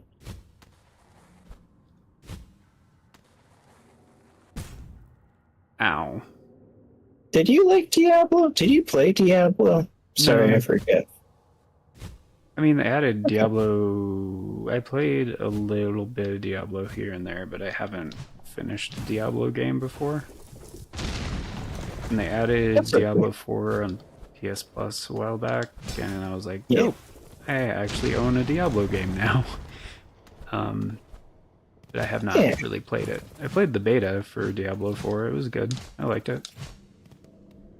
There we go. I brought that up because Borderlands is like Diablo with guns. So I was like, I wonder if Danjo likes Diablo. I do. I like the concept. Or I like That's that fun. style of game, I guess I should say. Diablo 1 is so different. I like it more than bullshit platforming, which is what I'm doing now, so like, you know. there's Yeah, that. that's kind of, it is bullshit. I don't know, there's just a little bit too much of that in this game to make me want to play it. A little too much of like, oh, this crest is kind of like, what? Yeah. For me personally. Yeah. Oh, I gotcha.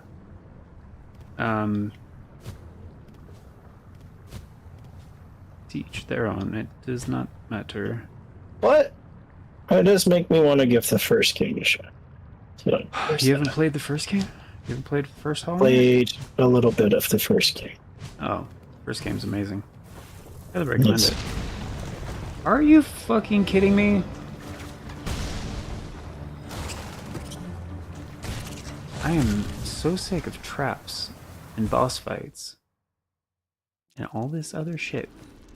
Why can't it ever just be like, hey, here's a secret that you found, and it's like a treasure chest? No.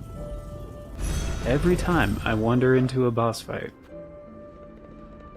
That's my main complaint about this game. Like, It's a fair complaint. It's like everything you go is like another thing that you have to overcome. And When the it shouldn't rewards be. just don't seem like it's there it a lot of shouldn't be. times. And it's almost every time. And it Yeah. shouldn't be that. And that's not how Hollow Knight the first game was.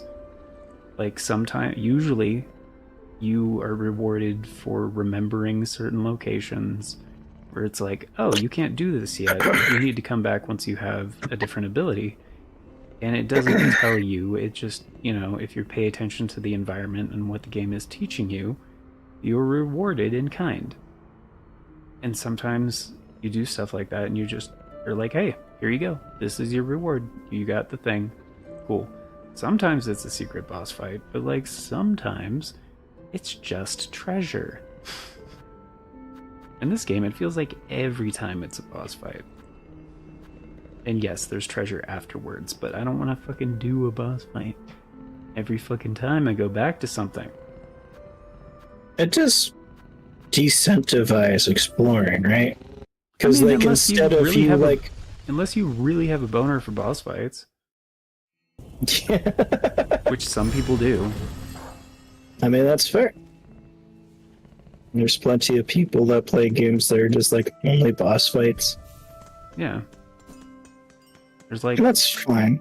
There's like runs like that of like most Souls games and like Elden Ring and shit like that, where it's like, I did the run where I did all the bosses in this amount of time. I was like, cool, good for you. I don't care. Like,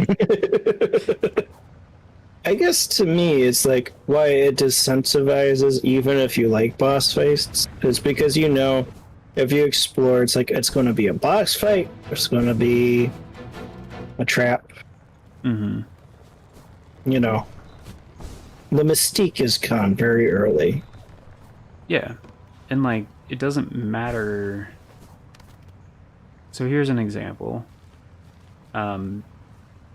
So like in Elden Ring, for example, like you have your different like dungeons or caves or catacombs or whatever. At the end of every single one is a boss fight, and that's like how the Souls games are too, in a sense. Like at the end of a thing is a boss fight. You go through an area, explore, find stuff. At the end of the area there will be a boss fight, and that's fine. But like it's a little bit different because like, and I don't want to like generalize too much. So the Elden Ring, for example, because that game has a map. Like games with open zones, I feel like it's to be expected. Like even the old like Mega Man games, at the end of the stage there's a boss fight, duh, and then it's off to something else. And it's kind of in that same mentality, like in old Castlevania is the same way. Like at the end of every stage is a boss fight, and sometimes halfway through the stage there's a boss fight, like a mid boss, and then like the stage boss.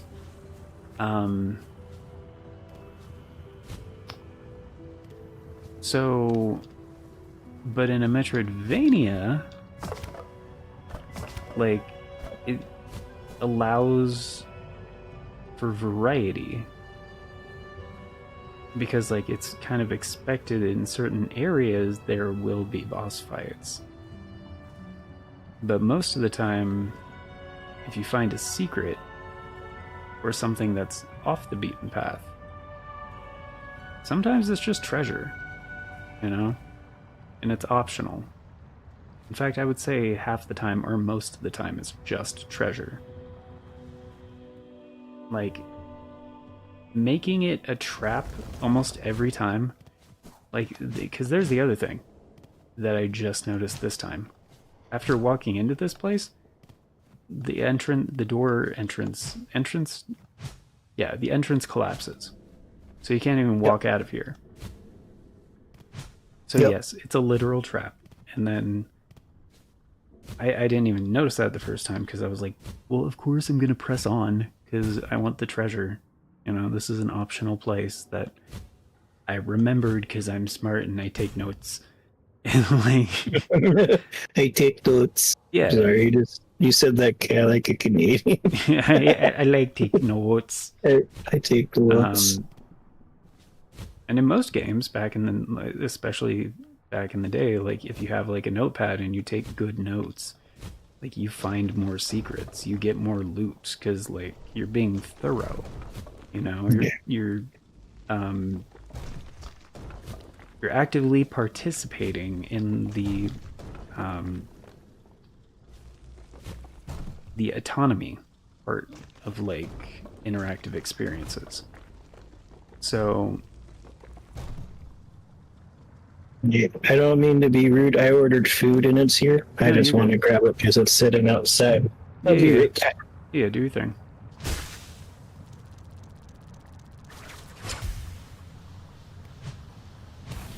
Oh yeah, getting extra soul. Heck yeah, dude. I forgot about that. Oh, these platforms immediately go away? Oh. Oh, fuck this.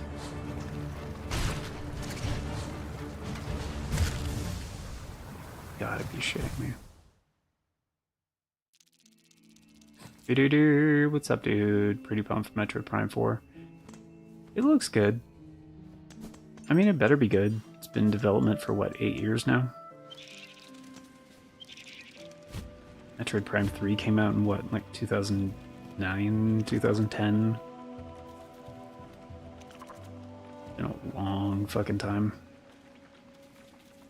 Although Metroid Dread just came out, what, 2 years ago? And the previous game to that was Metroid Fusion, which came out in like 2002. So that was like 20 something years. Metroid just doesn't get new games very often, and it's really sad because they're usually really good.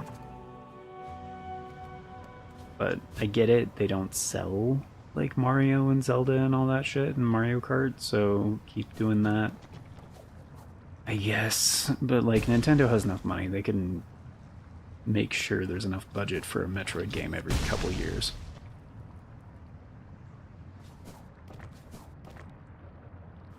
Like, I don't think they're hurting financially. In fact, I know they're not, because now they're publicly traded, so...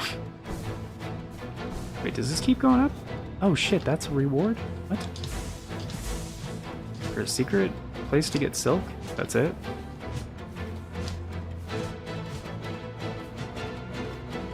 That's it? It's just a place to get silk? Alright. Oh, that's cool.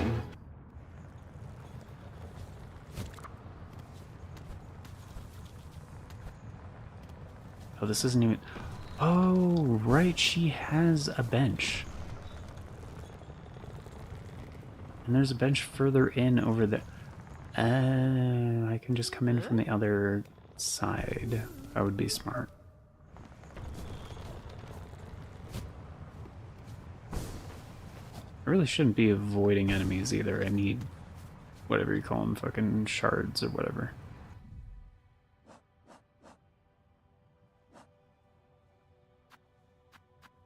Shell shards, yeah. Yeah, VDD, you could join the chat if you want, man. Didn't know what you were up to today.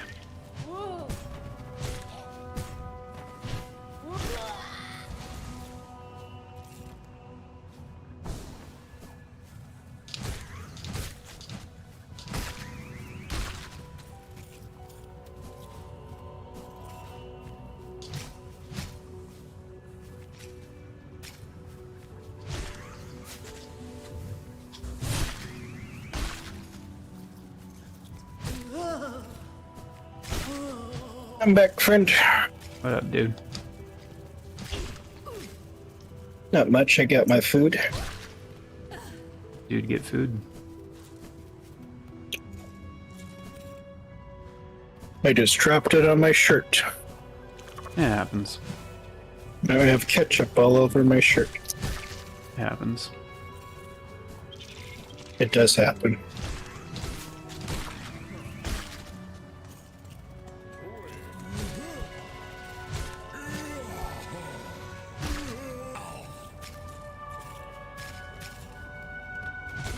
Did you beat the fight? Fuck no. No. I have faith in you, D'Angelo. You're good at games. But games are rude.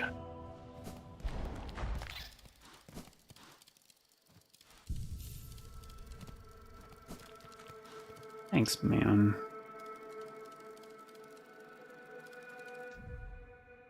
Okay.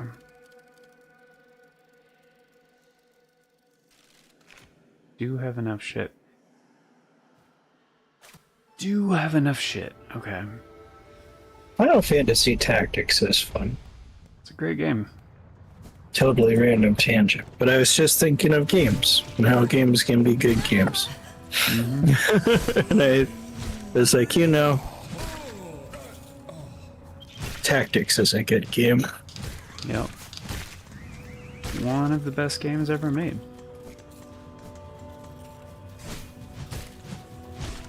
Even more so than Shining Force 2. Yep. Wow. I would say I so. have to agree to disagree there, bud. Oh, have you beaten Final Fantasy Tactics? Yes. I don't believe you. Have you beaten Shining Force 2? No, but I've played it. And I played Final Fantasy Tactics. What of it? Well, you've played the modded version. Wow. Well, I played the unmodded version too. Yeah. Can I have you know?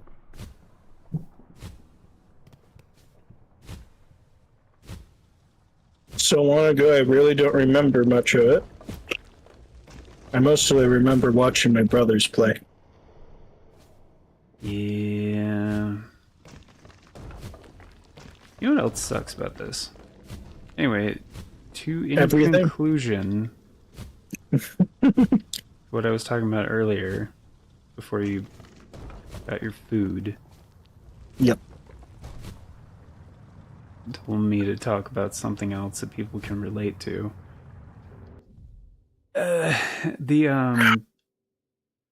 Sometimes it should be just treasure, because, like, yeah, mixing it up is a good thing. Like, I agree. even just like having a boss fight that's not really a boss fight is a good thing. Even the notoriously hard Sekiro knows to do this. They have like one of the most frustrating places in the game, and then the area boss for that takes like 2 hits, and he's like, I am slain, and he's dead, and that's it. And then you just move on. Like, the game is nice to the player because they realize they just had you go through a bullshit area. It was like, thank you, I did not want to do a boss fight. That was frustrating. It just breaks up the energy. Mm-hmm. Yep. Yep. Because for what I mean, that breaks up the energy, because a lot of times it's like go through area, fight really tough boss. Mm-hmm. It's like, oh my god, that area sucks. Oh, this boss is going to really, really suck. You smack it. It's like, it's dead. Well, there we go. Mm-hmm. But yeah, sort of like with Silksong. It's just a little too samey. It's too much of the, here we go, another boss fight or whatever. It's about rewarding the player. And like, It is that too, for sure. everything feels like everything is a trap.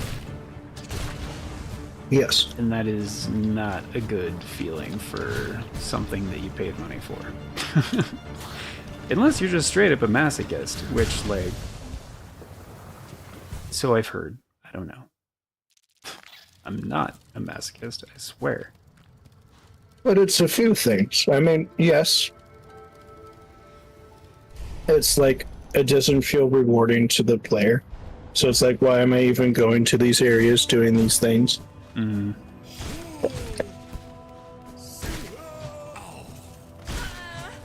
It doesn't break up the energy. At some point you realize it's all like boss fights. So then it's like, okay. And then it's just like, when you have too much of the same note, our brains are designed to just kind of phase it out. Mm-hmm. So a lot of things that are like monotone tend to just kind of get phased out on our brain, or faded out of our brain. Mm-hmm. And what else was I thinking? The rewards for the boss fight, to further go to not rewarding the player, a lot of them are just meh. It's like, you get money, which is okay, but like, what do you buy with money in this game? You buy a handful of useful items, but it's not like you can really buy a whole. You can't like stock up on a bunch of healing items, for example. Right. You could get a new crest, but crests are very specific to your playstyle. So most of the time, the crest is like, this is something that I will never use. Yeah. Maybe a new tool would maybe be rewarding. But again, it's like, what are you giving the player as rewards for this stuff? And a lot of the times, it's not enough. It's like money or like a tool that they may not use or whatnot. Right. Occasionally, it's like an upgrade that's like, yeah. But yeah. Right. And I mean specifically for these kind of things, because this kind of thing is optional, out of the way, and the only reason I knew to come back here is because I was paying attention and took notes and like recognized a thing. This is the type of place where you would just have a reward, like, or some kind of NPC with part of a quest that is finishable, like those kind of things. Yeah, it feels like it should just be, and I'm not saying it needs to be this particular thing or this particular thing, but just with the lack of variety so far, I could have guessed there would be some bullshit platforming and a boss fight, and that's exactly what it is, and that's disappointing because that's what I would have guessed. Yes. Just because it's been that way every fucking time. And like you pointed out Sekiro, it's like having the area itself be the challenge is like enough to just have a reward at the end. Not like this area necessarily was innately a challenge. I mean, it turns out that it's like navigating, it's a platform challenge. But like, this is a secret area that you had to remember when you came back to. It's like, you did the thing. The challenge was like figuring out how to get here. So you can just give like a reward for that. Right.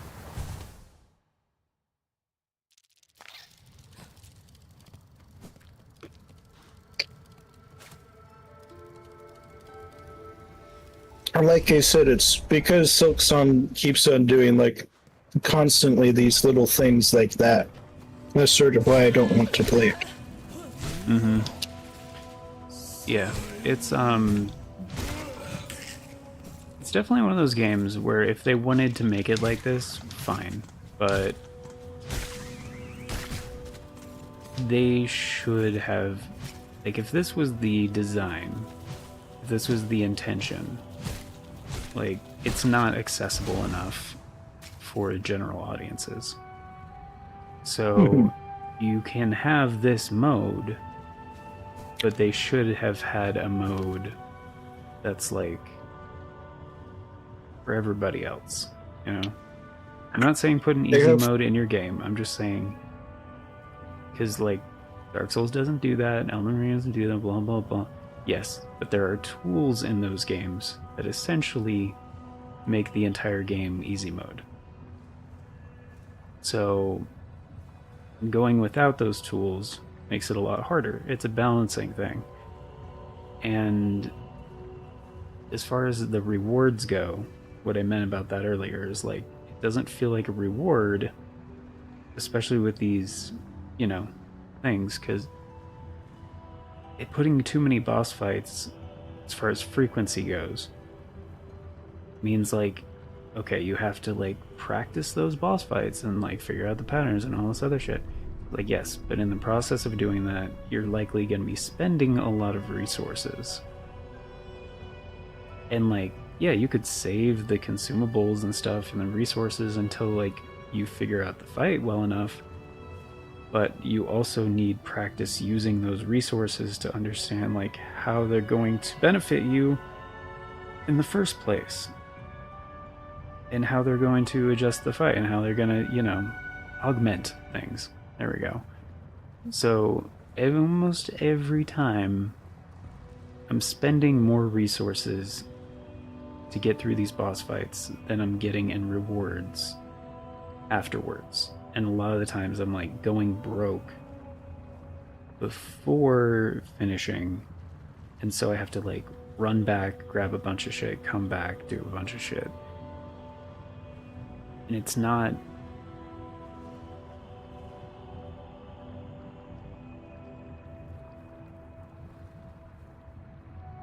very friendly to the players, especially when a large draw of Hollow Knight, the first game, was exploration, and it's very fun, and it's balanced well, and the game rewards curiosity and exploration and like keeping notes and being thorough and all that shit.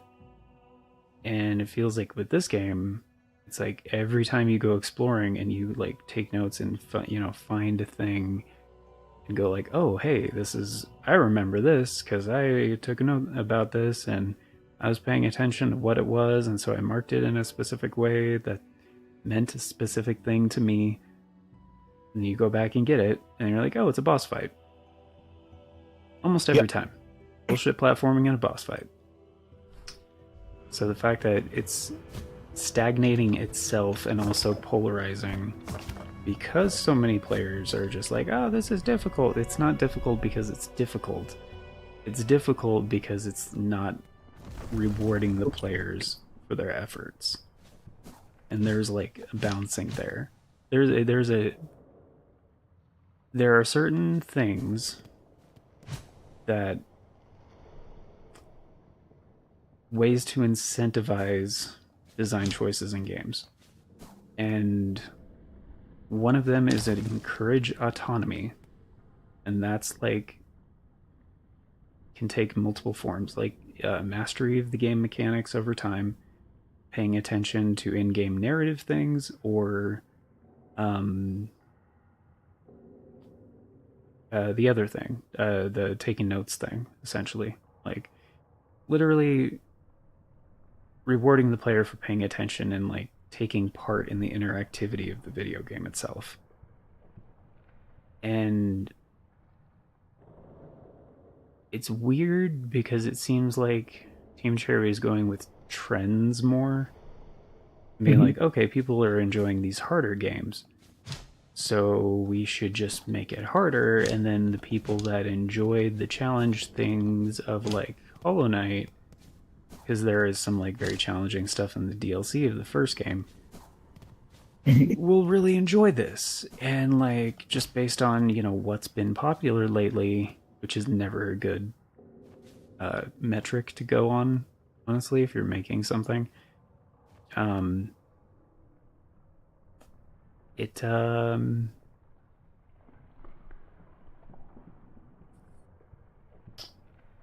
homogenizes the entire process, and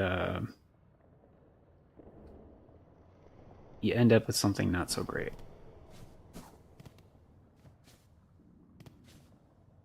So, I mean, it's fine the way they did it, and honestly, I'm making it harder on myself because I'm choosing to be like more thorough. But in games where exploration is a key component to what is fun about your game, you should reward exploration. Like Tears of the Kingdom, and Tears of the Kingdom is a great example. That game is amazing. They did a fantastic job with rewarding exploration, because there are tons of secrets, there's tons of stuff to do. Anyway, any direction you go in that game, there is stuff to do and find. And you can miss out on most of it and just go from point A to point B, because the game does have waypoints. And if you just want to do main quests, it'll tell you where to go, and you can just go there and do it. But it also rewards curiosity and the player taking part in the part of the thing of, going out on an adventure. And there's Tears of the Kingdom's so good.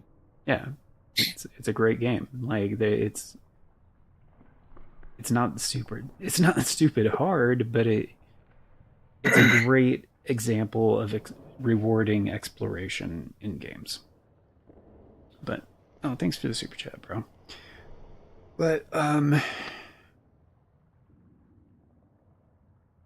when your game starts becoming predictable, if exploration is a key component, that is bad. Like objectively bad. Even if it's not, exploration's a key component. I do see your point there. Mm-hmm. But if your game becomes just predictable, then no. It's like my big problem. It's not even just games. Like there's a movie that really like brought this point home to me. It was like John Carter and the Princess of Mars or whatever, which was Disney did a newer version of that. It's like years ago at this point, right? I was probably in high school, so maybe like 10 years ago.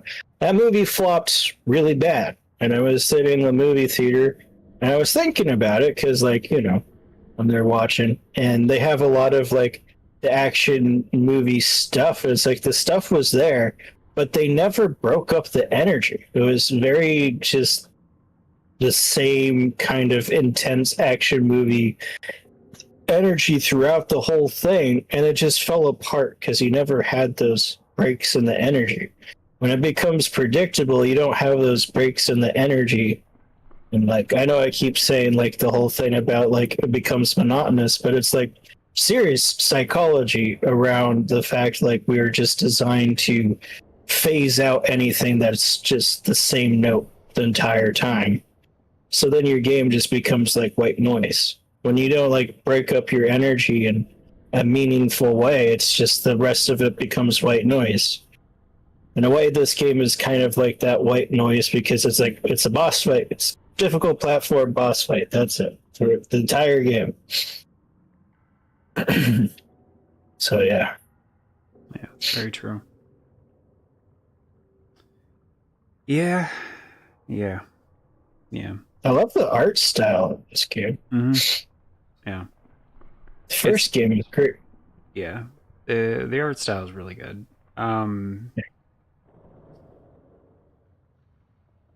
You know, it's another game where I wanted to be excited about it, but the art style was very off-putting. Was did you watch the recent Nintendo Direct? And I don't really watch those things. Okay. They had one thing. Well, for like the first half of it, basically they just talked about Mario's turning 40, not the character, but like the 40th anniversary. Yeah. And they're doing another 3D All Stars collection basically, and it's a little bit cheaper if you get them together, but it's Mario Galaxy 1 and 2. And I was like, oh, that's cool, except I already have the first one because I bought 3D All Stars. And people were confused initially why Mario Galaxy 2 got snubbed. So, like, if you buy the game, or you get both of the games, it's, like, cheaper. But you can also buy them individually, Nintendo said. I was like, oh, that's cool. But individually, they're $40 a piece. And, like, the 3D All Stars collection was $60 for 3 games. So that doesn't really equate, because essentially before you were paying $20 for Mario Galaxy, and now they're charging $40 for Mario Galaxy, which just sucks dick, because essentially they're just emulated Wii ROMs that are upscaled. But that's not my point. The art style in those games is great. That's totally separate. I just wanted to shit on Nintendo for a second because they deserve it. No, they announced a new Yoshi game, which, like, it's been a long time since the last one, and that was, I think, Crafted World on the Switch. And, like, that game was pretty cool. Like, it was like an arts and crafts kind of like art style. Like, it was pretty solid as far as an art style goes. The game was like stupid easy, like way too fucking easy. And so it was a tonal change as well as far as the mechanics go, because the game before that was made by Good Feel. It was on the Wii U, and it's still one of the best Wii U games that hasn't been ported to the Switch or the Switch 2, Yoshi's Woolly World. And it was a fairly easy game, but it was like Kirby's Epic Yarn, kind of, in the sense that everything was yarn, except everything was wool, and the art style was amazing. And like the base game was fairly easy, but there was also like some challenge to it. Like if you wanted to do all the optional stuff. And like it definitely rewarded the player as you do so. And like search for the secrets and, you know, do all the other stuff. And this new one, I don't even know what to call the art style. Like, it kind of just looks like shit, honestly. Like, oh damn. it comparatively, because this is like a Switch 2 game, and yes. like in the same presentation they showed, like BDD was saying, like Metroid Prime 4, which looks incredible, and like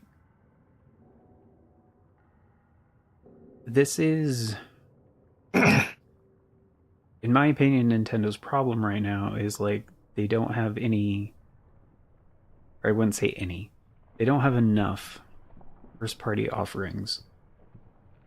And they're like trying to push the new console on people. You know, they're trying to sell the Switch 2. It's like, that's cool. Mm-hmm. It's a more powerful Switch. It's capable. It has all these cool things. But people buy Nintendo platforms for Nintendo games. Yes. Like, they've never been great with third-party support. Sometimes you'll get a good port or a good, like, third-party game. Or, like, maybe sometimes the Nintendo version will have something special. Like, back in the day, NBA Street on the GameCube, I think, you could literally play as, like, Mario and Luigi and Peach, I think. And, like, that was exclusive to that version of the game. Like, in Soul Calibur 2, you could play as Link. And that was exclusive to that.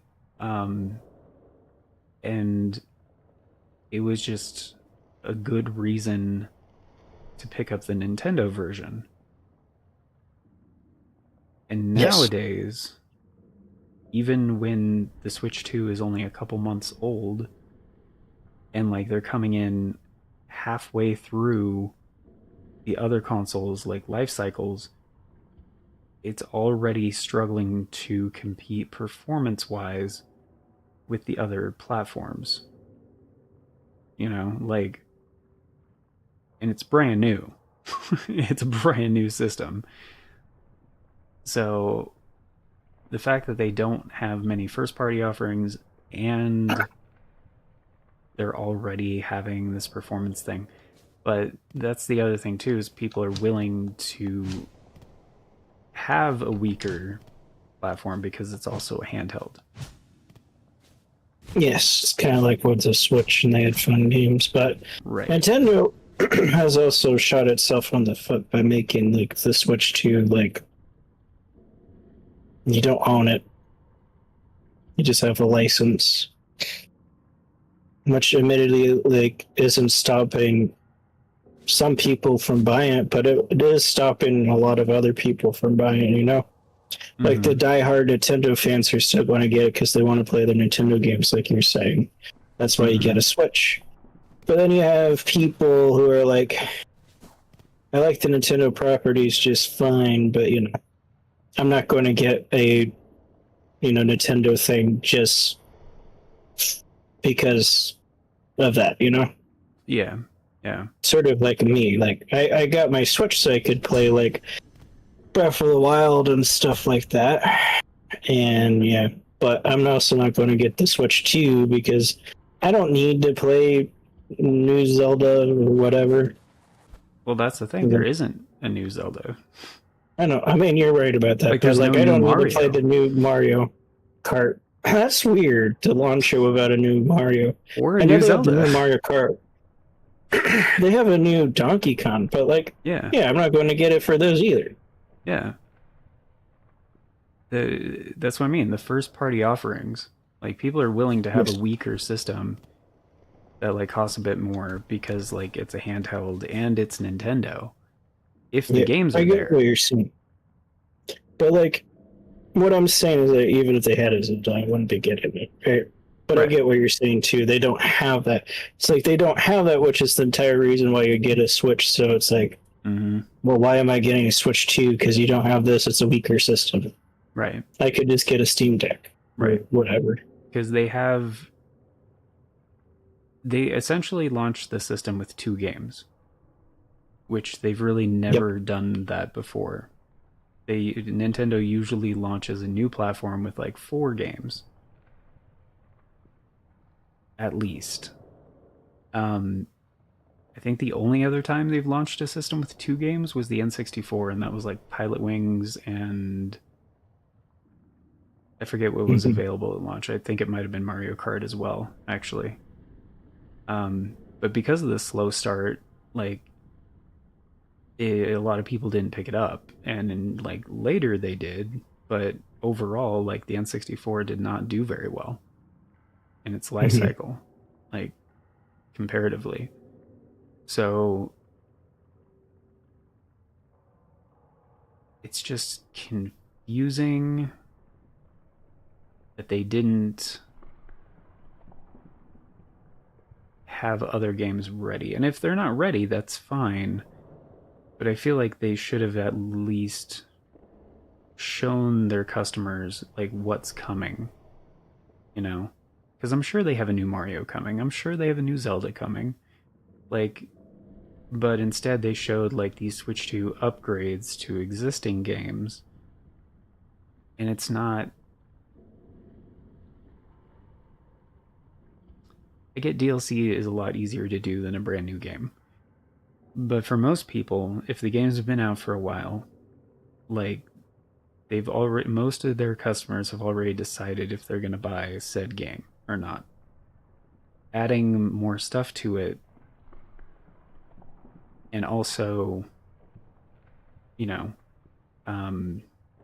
making the DLC relatively expensive for what you get when compared to your competition is not the best practice, in my opinion. And also the whole game card thing where like you're not actually selling people games. Like it's a key that like you're downloading most of the other shit, you know what I mean? There were certain things that they did in the Switch generation, and then they kind of backtracked and said like, oh, actually we're going to be less consumer friendly than we were. Like, okay. Yes. But you guys are trying to sell a new system. Like, it's just so weird how Nintendo just flaps back and forth between these business decisions, like just really god awful ones. Yeah. And then ones are like, okay. It's like, what?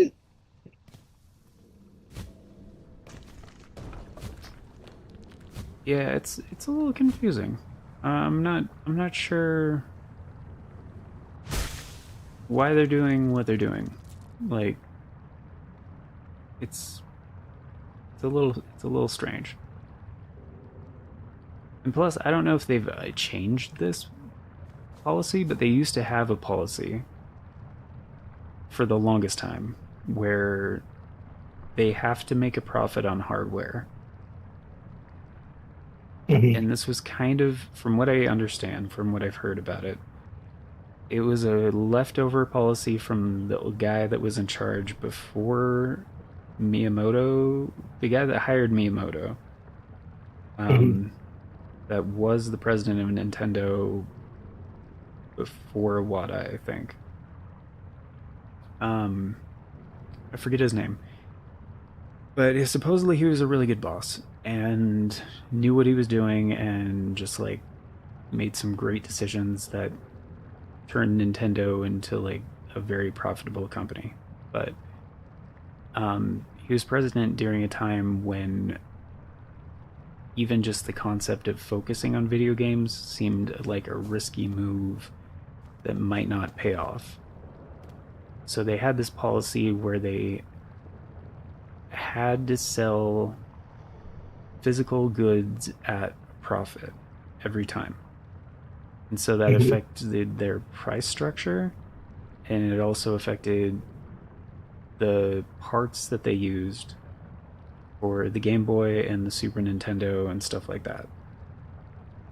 So most of the time, that's why they would be using like outdated hardware to make lower power stuff, but also try to be competitive with like the other guys on the market, which at the time was like NEC and Sega and stuff like that. And it worked out well for them. But I know they had this policy at least through the like 3DS generation. And it wasn't until the 3DS like was a failure initially, and then, you know, they did the things and the price cut and introduced like other models of the system, so they could still kind of make their profit on hardware. But this was also during a time when their new competitors, which, like, you know, during the Wii U and 3DS generation was like, you know, Sony and Microsoft and stuff, they were selling hardware at a loss, and then to get people on their platform and using their storefronts, and then make all the money in the world on accessories and software and stuff like that. So it seemed like less of a safe practice, but Nintendo could pull it off because they had so many IPs in like under their belt, and they were like, well, people are buying Nintendo now because of Nintendo games. Like, they don't care about third-party support, and like they didn't even have M-rated games for the longest time on Nintendo hardware. So like, especially during the PS2 and Xbox generation, like you wanted to play the more adult games, you played them on PS2 and Xbox. You didn't play them on GameCube. It wasn't until, I think, Resident Evil 4 actually was the first game where they had an M-rated game on their system. They had Conker's on N64. Oh, they did have that one. That's true. Yeah. Yeah, but I mean, to what you're saying, it was such a huge controversy because it's like, this is not a family gaming platform, you know? Yeah, no. This is a family gaming console. What the heck is this thing doing here? Right. At the time, it actually did hurt their reputation a little bit. Some people liked it because it was rare. But yeah, the ones that counted on Nintendo being family friendly, yeah, it was. Sure. And I think that played in part to what you were saying. Like, after that, they went to great lengths to not have something unrated. It's like, okay, this, like, people didn't like this. It's controversial. So let's not do this. It's not us. Yeah. Although some of their teams, like, still are very old Nintendo in a good way. So, like, recently for the Switch 2 version, they had some extra content for Kirby and the Forgotten Land. And because essentially the Switch 2 upgrade also like came with the DLC, kind of. And the attention to detail in it, from what I've heard, is like amazing. But that's also, the Switch 2 version was also the first patch that game has seen. Like, that game shipped and it was ready. They didn't have a day one update. They didn't have any updates. Like, it was just boom, ready to go out the door. So I forget which game was this? Kirby and the Forgotten Land. Oh yeah, but yeah, that that's was a solid game. Yeah, and that's HAL Laboratory. Like, HAL is fantastic with that. Like, they usually launch games that don't need patches. They're just like, they launch them when they're ready. And yeah, HAL is probably the best developer that they have at Nintendo, and that's like, it's thanks to HAL that we have people like Sakurai and Iwata. Like, they were both HAL employees before they started working with Nintendo. Wow, that's a lot of behind the scenes stuff I didn't even know. I figured like Nintendo games was just Nintendo developers. I didn't even know there would be like HAL whatever, you know? Yeah.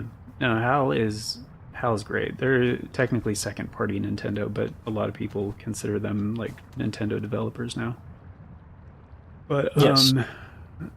they have like Breath of the Wild and Tears of the Kingdom, like that's Monolith Soft, and they're like technically third party, but they've been making Nintendo stuff for a long time. So a lot of people consider them to be like second party Nintendo developers. And I mean, Tears of the Kingdom is like mainline stuff. yeah. What is it? We're Breath of the Wild too. Yeah. Yeah. That's a lot of faith to put into someone as the third or even second. Yeah, it really is. And some of my favorite Zelda games actually were other Zelda games were also not made by Nintendo. They were made by Flagship, which is a section of developers from Capcom, and they made the Game Boy Color games, the Oracle of Seasons, Oracle of Ages, and also the Minish Cap on the Game Boy Advance. And those are amazing games. But that's also not Nintendo. So, you know, and then you have like Mario and Luigi, which is made by like Alpha Dream, and then you have Paper Mario: The Thousand Year Door, which is made by Intelligent Systems, and then Paper, and not Paper, the Mario Party, which I believe is made by Hudson Soft, which is also not Nintendo. So yep. I'm so shocked. Like, I could see it for like something that's not mainline, like Zelda Echoes of Wisdom or whatever. But like for like even these mainline games to be developed by second or third party. Wow. Right. So that's what I mean. Like, even if you need other developers to do your work for you, like, or license them to do stuff, they have a lot of development partners. Like, Nintendo has a lot of them. And they have, like, billions of dollars. They can fucking spend some money to get other people to make their games. You know? Like, yes, they can fund some of these projects. So that's what I mean. It's surprising that they literally launched the Switch 2 with 2 games. Like, they could have had more ready, you know? No, for sure. I don't even think about that, but yeah. I think, honestly, it's just that the big wigs at Nintendo just get kind of complacent because of how big Nintendo is, and like, you know, Switch was a huge success, and they're like, all right, yeah, we're the top dog, and they're like, okay, we're going to get a patent on summoning monsters in games, even though we didn't invent that. Even though we're not the Pokemon company or Game Freak. No. Yeah, and we're going to make it so the Switch, you don't own the Switch, and it's only going to be a slight improvement over the original Switch. It's like, what the heck? I mean, I would say the Switch 2 is a substantial improvement, but like, yeah, fair enough. But yeah, I just mean, at the end of the day, the main draw of Nintendo is their games. So yes, yeah, it's confusing. Nothing's too big to fail, right? Yeah, like they make a bunch of mistakes, then even the diehards. Well, the diehards might be slow to leave, but eventually, nobody's going to stick. I mean, if they make it so they can't get the games, it doesn't matter how hard a diehard fan they are. It's like, well, I was extremely into Nintendo, but then they bricked my system. Right. I'd like to play their games, but the thing I bought doesn't work, and it's not under warranty anymore. Yep. So it's just... Look at you jumping around. Yeah, again, I'm just confirming inputs, and I don't want to do this, but I also don't want to leave, and I can't leave because they locked me in here, which is rude. Look, yeah, you literally left this because you're fed up with another boss fight. What was Yeah. your reward for that? A different boss fight. I mean, I didn't beat him, so I didn't get a reward. But I know, not technically. I'm just saying, it's like, what was your reward for leaving that other boss fight? Was, for leaving. Yeah, I gotcha. yeah, exactly. Aaron says, "Thank you. You're welcome, buddy." I don't. Found another boss. Yep. Yep. Exactly. Exactly what we're talking about. This game. Not this game. I'm sorry. I was saying that, but I was thinking Nintendo. This Nintendo. Yeah. My goodness. Yeah, I'm and they disappointed. announced a $40 DLC for a Pokemon game that's not even out yet. Yeah. Yeah. Ridiculous. A little bit ridiculous. Like, by the way, even if you buy this game that's not out yet, you're not getting the full game. There's going to be a $40 DLC. So the base game is going to be $70, and then if you want to play the full thing, you got to give us another $40. So if you want to play the new Pokemon and all of it, it's $110. You know how much freaking flack Diablo 4 got rightfully? It had like cosmetic skins on release. Mm-hmm. They're like $40 a pop. Yeah. Yeah. Just getting frustrated. But you know, when people are like, this DLC era of gaming, look, games literally started with arcade gaming. Mm-hmm.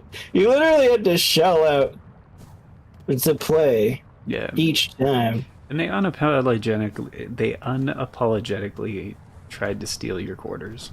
Like, Yeah.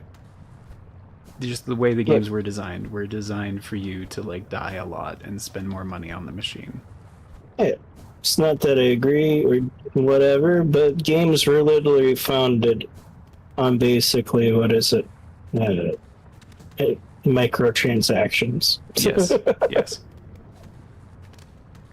But that's why console games were different, because, like, you know, you paid to have the game at home. You paid for both the system, so you had to buy the system from them. But you're just discussing, like, they sold systems at a loss at a point, right? Other There's one companies guy's did. like, we should... Yes. Gotcha. But Nintendo did Nintendo's not. like, we have to sell it At a for profit. profit. Yeah. Which is... Yeah, it's kind of a ballsy move. Nintendo definitely could get away with not selling the system hardware on profit, making it more robust, and then just selling the accessories, like you were saying. Yes. Which they It's all already about charge the up the long ass game. for the accessories, so, like, I don't see what their deal is, but... It's all about maximizing profit. If they feel like they can get away with selling the things not at cost or, you know, at a loss, then don't do it, kind of a thing. Yeah. But, I don't know. It's all about the strategy of business, you know? It's kind of like going to war. What's your battle plan? It's like our battle plan is like we're just... I don't know how to word it. Basically, like, we're going to charge up the wazoo for everything, and you're just going to take that. So, Right. okay. Except maybe not. Because then, like, the downfall of that strategy is that you lose interest, you lose loyalty in people. I guess it just becomes too much for them to handle. Yeah. And they used to have the Nintendo seal of quality that they would proudly put on their products because they went through, like, quality testing and, you know, a bunch of stuff like that, and, like, it was an indication, like, most of the time if it had that, like, it was to a certain quality standard, and... Yeah, it was very important because at that time, like, anybody with a computer was coding games and the quality was all over the place, and the gaming industry was about to collapse into infancy because it's like, man, a lot of these games just suck. Yep. That was... And then it's like, look, here at Nintendo, what we're going to do is we're going to do the seal of approval. That way people know before they buy. It's like if it's got that, it's up to a certain quality. Yeah. I mean, there were also like bootleg versions that were actually on the store shelves. Yes. Of a bunch of stuff. Like, there was not nearly as much quality control. So, like, it was seen as a very consumer-friendly move. And, you know, Nintendo didn't have to do that. They really didn't. But, you know, they wanted to make a reputation for themselves, and they did. And they delivered on that for a very long period of time. It's like, sure, they didn't have to, and, like, it did cost them. Like, they had to spend the time and money and effort on testing all this stuff. But the thing about that is investing that, like you're saying, they got that reputation. And then it's like, they built up a loyalty because people are like, Nintendo puts in the effort in their stuff, we can trust the brand. Yeah. And that's like, brand loyalty is such a big thing because a lot of people psychologically, like, we're designed to have our tribe, and it's seen in a lot of cases. It's like we ignore the bad things about the stuff that we agree with. We just shut down the, like, logical thinking parts of our brain. So it's like, yeah, once you get that brand loyalty, then yeah. But I also feel like Nintendo's kind of abusing that in ways. They definitely have a lot of people with brand loyalty at this point, but they're not garnering more loyalty with their current policies, and that would eventually kill the company. Yeah, I mean, I don't think it'll ever get that bad, but, like, it is definitely going to be... You know, nothing will last forever. I'm not saying this will be the thing that kills Nintendo. I don't like what you're saying. I don't agree that's, like, what's going to end Nintendo. But something eventually is going to make it so they don't, make new stuff. Yeah. We don't necessarily know what that is. Yeah. It's, yeah.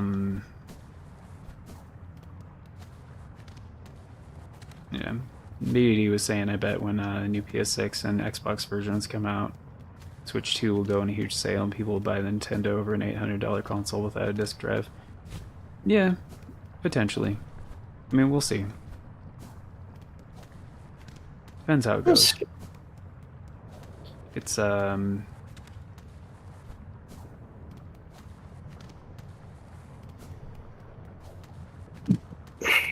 gonna get going for now. Okay, cool. Sounds good, Aaron. Thanks for stopping in. Good night, Aaron. Did you beat that boss that you found? Aaron is the final boss in my heart. I mean, yeah. I'll let you decide what that means. Yeah, you may have already taken off. I'm not sure. Oh, you didn't? Okay. Well, you'll get him next time. Yeah, you got this. You can do it later. Yeah, I feel you. I know what you mean. Feels nice. I'm tired of the game right now. Yeah. Well, that's totally understandable. I mean... I know what you mean. That's exactly how I was feeling last time when I stopped playing this 4 days ago. I'm tired of the game. Dan's just been jumping all the walls for like the last 10 minutes. Well, because the first couple times I fought this guy, I forgot that I can, like, do a bunch of stuff on the walls. Because the floor is lava. But then I was like, these walls didn't look like the kind of walls I could, like, wall jump off of. But they are. So, I'm picking on you. I know you're partially figuring out the arena, but it is also just... I don't want to do this fight right now. Yeah. I'm just going to jump on the wall. Just like, yeah, I know what you mean, Aaron. I'd rather talk about the gaming industry and jump from wall to wall right now. So good. But, no, I'm very happy Team Cherry put out, an update that was essentially like rebalancing and, some stuff. They didn't let the success go to their heads. They're taking feedback to heart, which, that's good. To a degree. I mean, you're never going to make everyone happy. No. But the big complaint about the patches, it just doesn't really do enough. they rebalanced early game, Yeah. and that's about it to the patch notes. Right, but like, I mean, on the other side of the coin, like Nintendo doesn't give a fuck about what people think about their games. Like, Yeah. they don't care. They don't do patches like that. At least Team Cherry's like, okay, we hear you. Yeah, It's just, I think to what you're saying, they wanted to make a game like this, right? So that's why they didn't necessarily go more. It's like, we hear you, we'll work with you, but also like, you know, this is part of the vision, which is why people are saying that difficulty is a part of the core design of this game. I agreed. I don't want to say it's poor balancing. I kind of do. I think what you're, I think I disagree with you. They're a small team, new at gaming. This is their second game. Yes. Right. And yeah, they might be following the trends, and they might be trying to make this because, while there's a lot of differences between this and the Souls, like Hollow Knight 1 felt like a 2D Souls Metroidvania kind of a thing. In my opinion, it has some of the elements, but also lacks some of the elements. So I can see the conversation either ways. This one's more so, though. This clearly has more of the Souls and more of the influence for sure. Yes. Yeah. I mean, it's definitely not a one for one. It's very different, but more of that influence though. Yeah. But, you know, it's natural when you're designing a game to look at, like, what's popular in the industry in, like, similar games and, you know, just things you enjoy. Or, like, oh, I want to make something like this because I like that a lot. And so, like, it's obvious Team Cherry, like, you know, was, like, looked at Elden Ring and was like, wow, they sold how many copies? Man, this is a really good game. Like, you know, and then they saw the fandom and a bunch of other stuff, and yeah, they're probably just fans of those games too. They probably just part of the Massacre, you know, subgenre. Yeah. I'm very much not. So, like, this game's just not designed for me. Not to always make it about myself, just saying. Well, it's, you know, it's opinion-based stuff, so, you know. Yeah. And I think, like, the issue is, like you were saying, it's niche. It is a very popular genre within specific individuals. It's not even your favorite parts of, like, Elden Ring, it's the masochism parts. It's like, you deal with that because of the other things that you really enjoy from Elden. Right. Like a large... The issue is they don't reward you enough. Like, Elden Ring gives you a lot of really cool stuff to play around with, or just when you explore, like, if you take that chance and jump off a ledge, like, most of the time it would kill you, but, like, because you took that chance, hey, you found a secret area, you got a cool new toy to play with, or you found a completely different way to navigate the challenge. Yeah, having tools at your There's disposal. just not there, man. Yeah, and it depends on, again, it depends on, like, what style of game, like, you're trying to make. Because, like, the Elden Ring influences and stuff, like, are kind of there, but in a way this is kind of more like Sekiro. But, like, Sekiro wouldn't work as, like, an open world game. Like, it works and is designed in the sense of, like, an open zone kind of a thing, in that traditional Castlevania sense of where, you know, at the end of an area you're going to have a boss fight, and they don't give you rewards in the same way of, like, here's a new thing you can explore, like, try out, because you went off the beaten path, and so now you have a new ability. And, like, that's cool. But for this style of game, like, there aren't as many, at least for the pacing. Maybe eventually there are, but for this point in the game, like the other time when we were talking about this, and I was like, "Hey, I got my first heart," and you're like, "You're what?" Like, because of course, getting more hearts is part of the thing. Like in the old Legend of Zelda way of like, you find heart pieces, and then you get 4, and you get a brand new heart, and like it helps because you have more health now.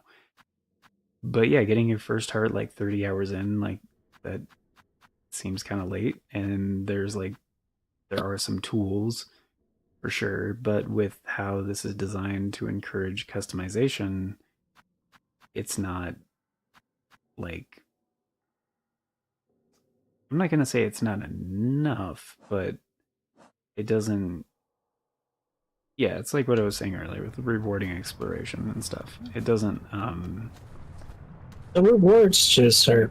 I guess there's a lot of that stuff that you just showed me that I wasn't accounting for, but okay. Part of what that doesn't make that as rewarding is it's a loadout system. You don't get to use all of that, so you're going to pick the stuff that works for your build, or rather your playstyle. Right. The crests very much playstyle based, so I consider the crest very unrewarding because 2/3 of the time when you encounter a new crest, it's just going to be like, this isn't my jam. Yep. Occasionally, yeah, you'll find the thing that's your jam, but like the crest that you like the most, the Reaper, was literally the first one you got, isn't it? Yep. It's the one I'm using right now, and it's the first cool thing I found, and it's the last cool thing I found.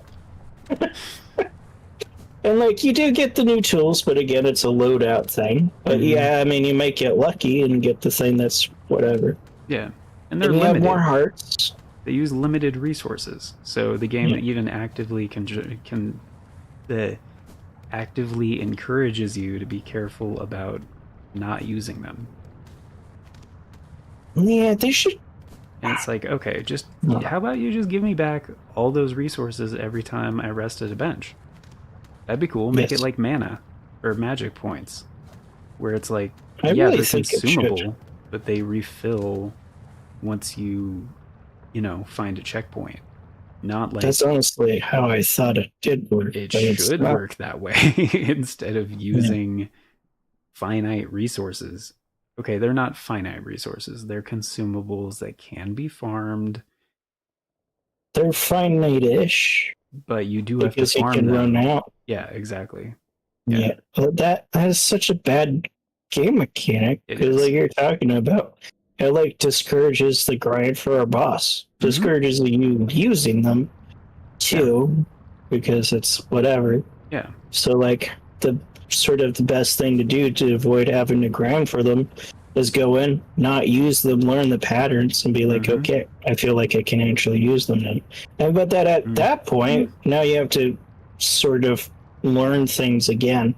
It's not as hard as learning it moves the first time, but now your whole way of fighting it's different. Yeah. So you have to learn that. Yeah. It's pretty bad because they have, and there's been Final Fantasies where they do that too, in a sense, where you don't have MP.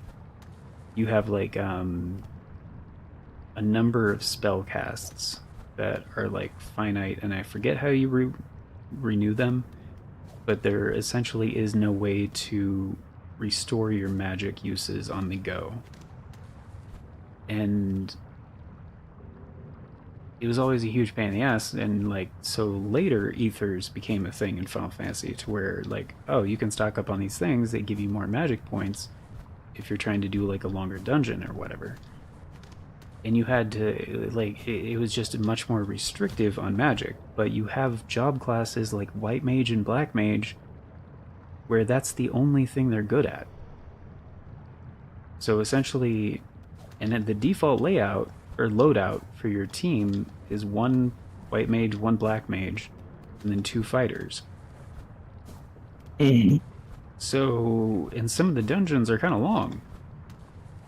So it was like what you were saying earlier with like having 6 casts or whatever, and then you can use like 3 per turn, but then like that's all you have until whatever. Yes. It's like that same kind of concept. Yes.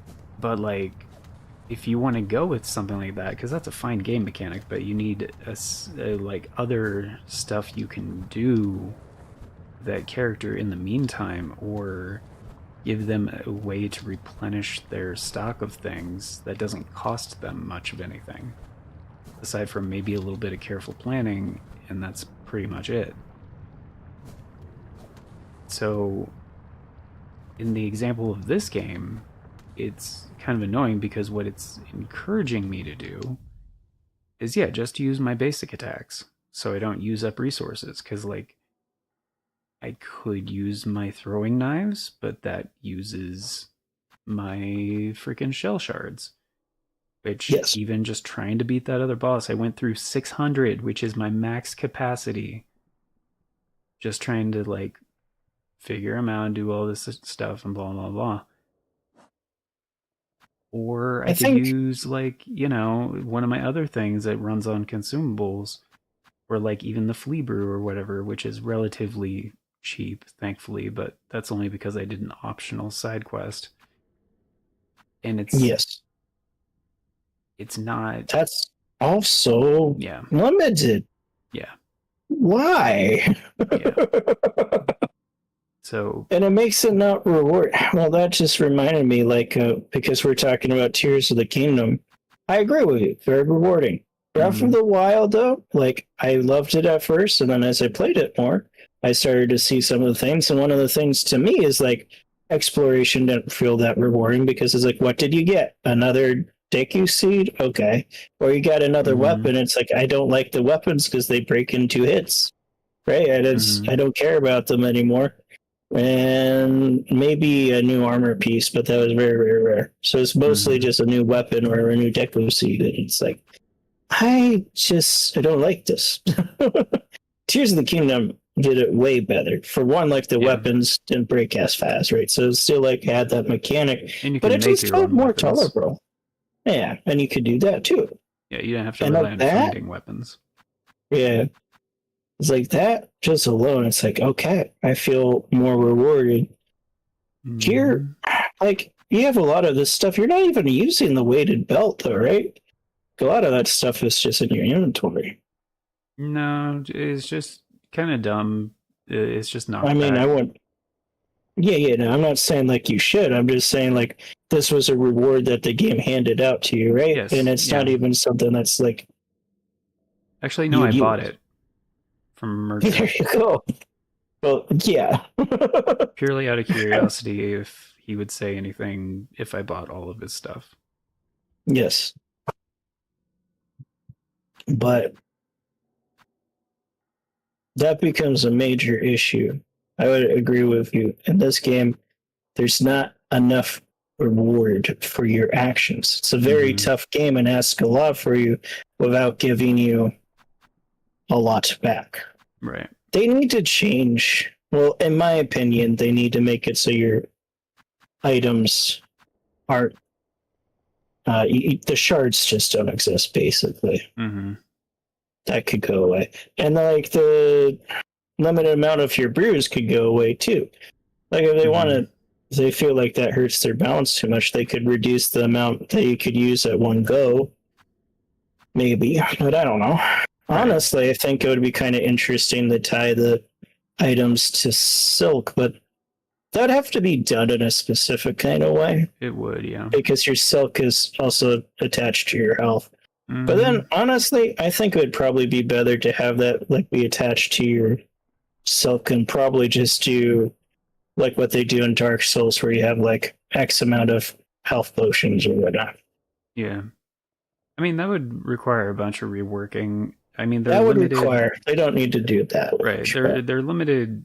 Like, you do have to make more when you rest at a bench anyway. I think, I think they should just get rid of the shell shards and make it each one a limited amount of uses until you rest at a bench again or die. I brought up a bunch of things, but honestly, the only thing that I mentioned that I think that they really should do is get rid of the shards. Yeah. Yeah. It just discourages the player from experimenting with them, because like they're not free, and if you take those away, then there's really not a lot of things that you can do experimentation-wise, except the crests. And like, mechanically speaking, like, what is that mechanic ultimately? It's just like you have to farm your shards. It's like you get X amount of tries on a boss, and then you go farming shards, which just kind of artificially inflates the length of your game for no real good reason. Mm-hmm.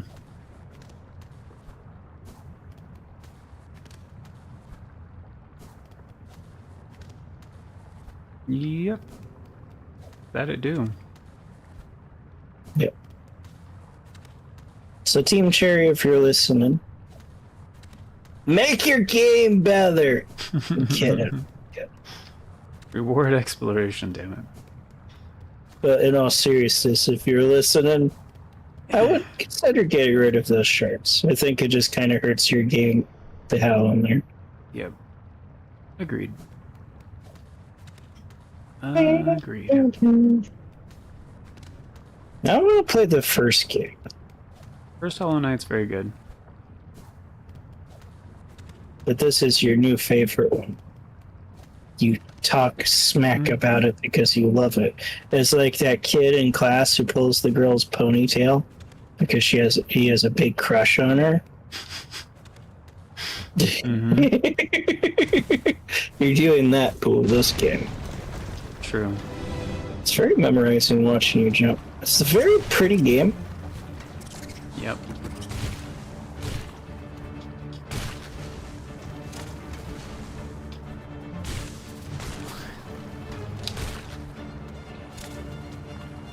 You're doing decent damage to those things now. Yeah.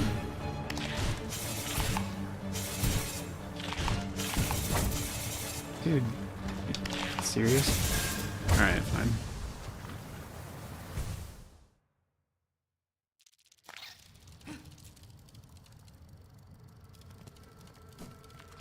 I think they pretty need decent there, though. Thanks. I think they need checkpointing in this game a bit better.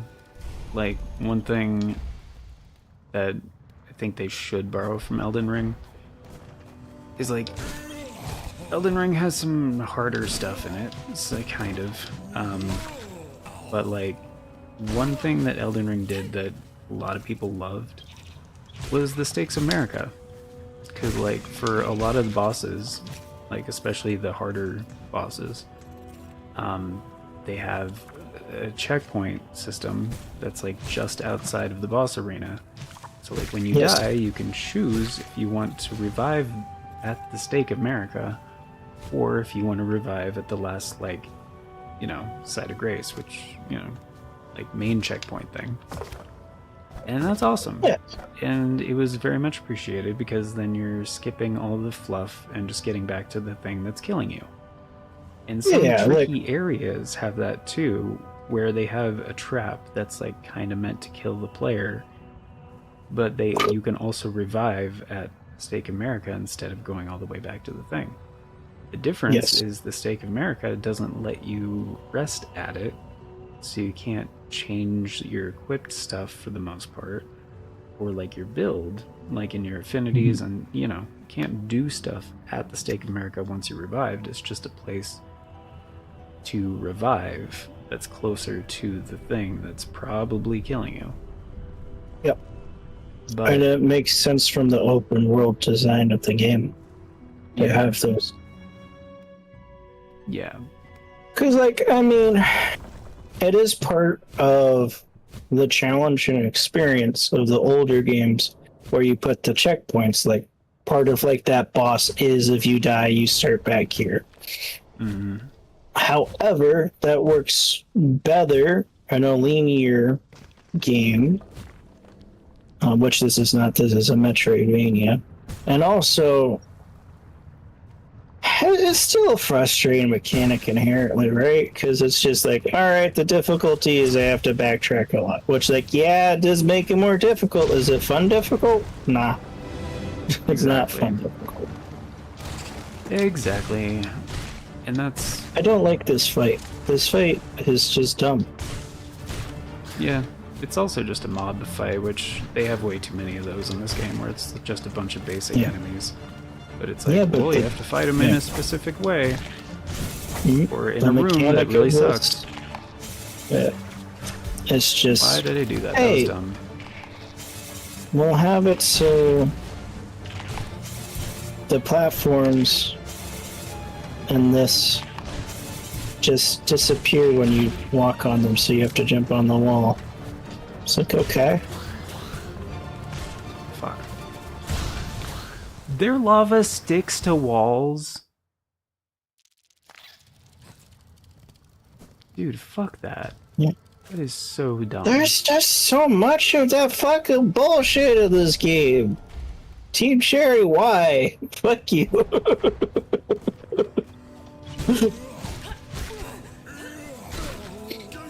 Which, like... That fight is entirely too long, too. Yeah, it is. It really is. Yeah. And that's the other thing, too, is, like... Game balance is so important. Like, it's one of the most important aspects of designing a video game. And, like... That was one thing... Like, that's one thing that a lot of developers still don't get right. But, like...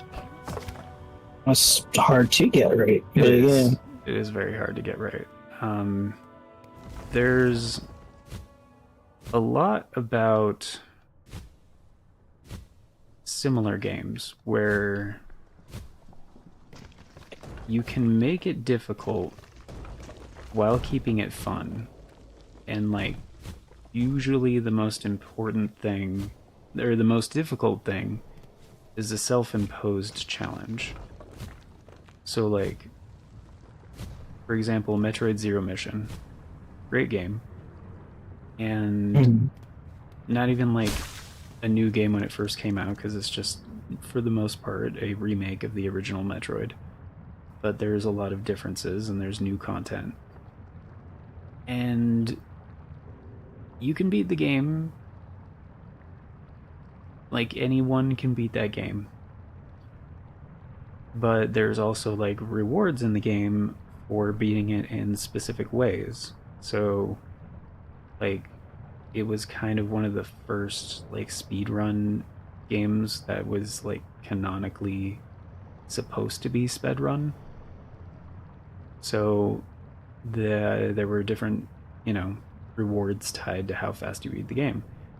There's also different stuff for beating the game with less than a certain percentage of the game's items, because you can get stronger, but you don't have to get all kinds of stuff, like which certain things seem mandatory, but they actually aren't, because, like, how many ways there are to beat the game. So it's designed with that in mind, where the average player can enjoy it, but also people that want more of a challenge, it's there for them. And you don't have to shove the difficulty down every player's throat, but it's there for people that look for it. That's a much better approach. Like, a much better approach. And that's the exact same kind of game. Not even necessarily, like, the exact same kind of game. That is the mother of these style of games. Like, it's called Metroidvania for a fucking reason. So that was, you know, Metroid you're talking about? Sorry, yeah, Zero Mission. Yeah. Okay. So essentially the first game, but the Game Boy Advance version of the first game. Gotcha.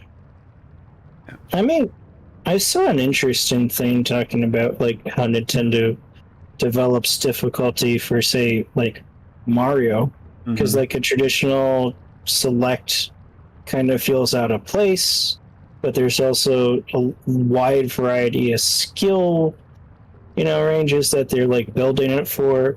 And ultimately, what they're talking about is like how Nintendo does it is you have the different paths.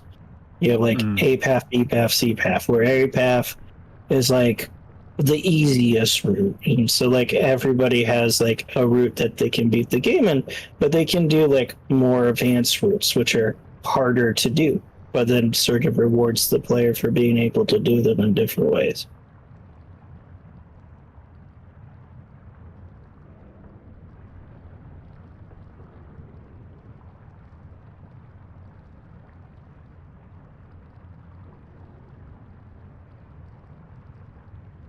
Sorry, I know we were just talking about it, but my thought of the Mario just kind of made me forget what we were just talking about with Metroid, which was the mother of these games. You're talking about like the different paths in it, right? And like the difficulty attached. Yeah, we were talking. I know that. Yeah. Talking about game balance.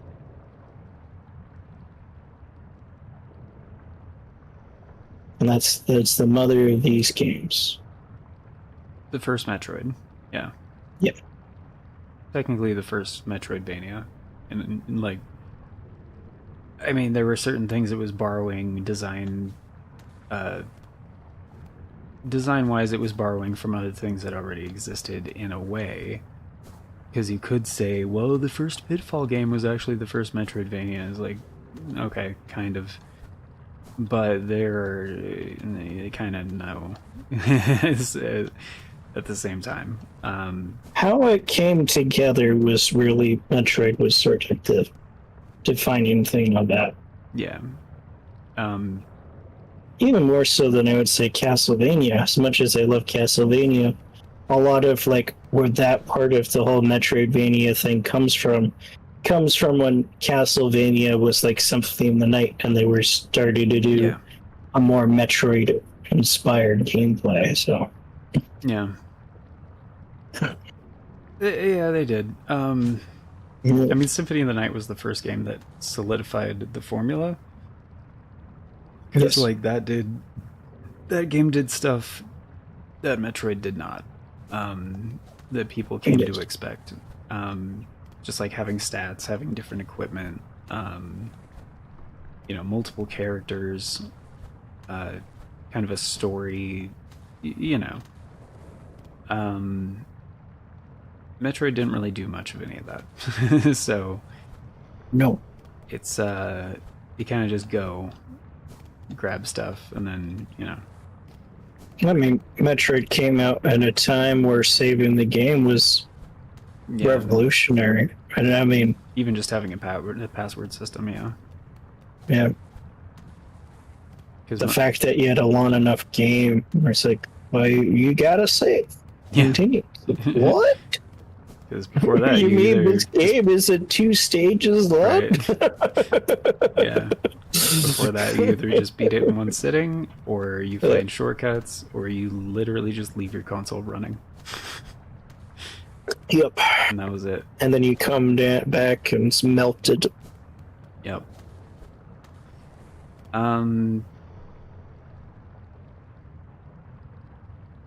Yeah. Yeah. Well, that just reminded me how people were talking about. It's like console gaming used to just be like plug and play, but now like that's all gone with updates and stuff. And all I can think of is like playing Sega games and like when you like started to play them and then they like glitched out. And you had to take the game out and you're like and put it back in. That's my day one patch.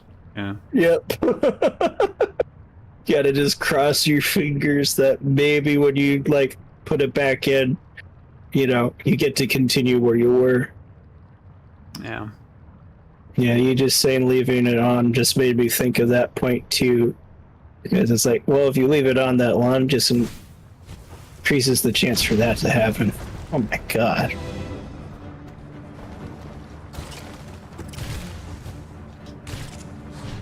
Yeah, I don't like this fight.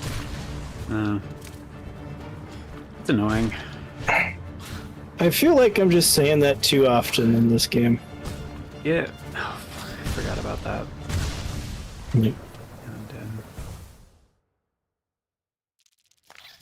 It would just be great if, like, if you die in a boss fight and the game just was like, try again. Yeah. Like, oh yeah, I was talking about, like, this is just something that the old games used to. I mean, heck, Ninja Gaiden has one of the most notorious one where the frickin' checkpoint for the final boss was like 2 stages prior or whatever. Seriously? Wow. Seriously, it was bullshit. And there's a reason, though, that has gone down, as that was bullshit. And Ninja Gaiden was like, this game is freaking bullshit and tough. Yeah. Yeah, no, that is an example of it done poorly, and that is just, that's bullshit, man. Yeah. Does it make the game harder? Sure. It makes it take a lot longer. Again, not in a fun way. Yeah. Like, yeah, this easily could have the checkpoint down here, but they have it up there because they want you to do the tough platforming section each time. It's part of this boss fight, is that you also do this. And I get that to an extent.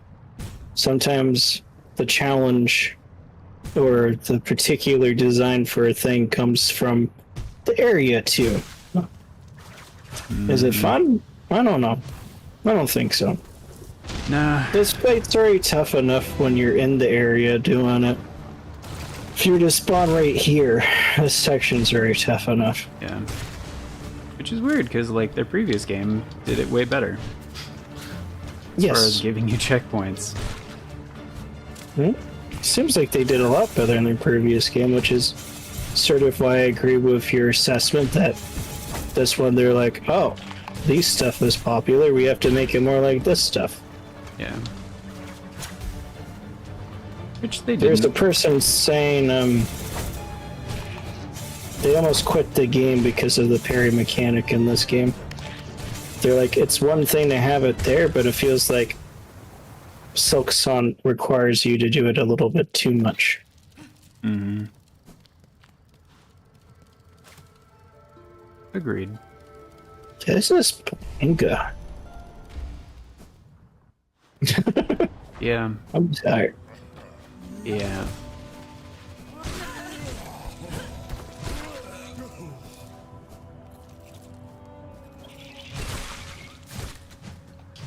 I mean, even Elden Ring gives you tools that essentially lets you delete bosses if you want to. Like main bosses, which can be made way fucking easier if you just use specific tools. I mean, I've seen a sorcerer build once or twice. I know that's not the only way you can do it, but yeah. Right. I've seen people who's like, laser beam! The boss is dead. Laser! Yeah, sometimes you just want to feel cool like a Super Saiyan and then just, you know, blast This the game- motherfucker into oblivion. This game doesn't have it, which is, like you were saying also earlier, this is a little bit more like Sekiro. Absolutely, because this game, you can't just run off grind, get really powerful to do the thing. Because there's no levels, but there's also, like, the equipment and stuff that you get, like, just doesn't allow it. There's only so many heart shards in this, right? So... Yeah. So, like, even if you were to run off to try to find things, maybe if you're lucky, you could get, like, an extra heart. But that's about it. You could maybe find a tool that would be perfect for the situation, but that's going to be rare, along with finding a crest. You heard that the new Borderlands was trash? Yeah. I would say it's not trash. I've enjoyed it a bit. It does have its issues, though. The performance issues on PC is a big thing that people do not like. Makes sense. Yep. It does run like hot garbage in some areas. I will say on PS5, not a whole lot of issues besides in the cutscenes. The cutscenes was a very noticeable drop in FPS, so.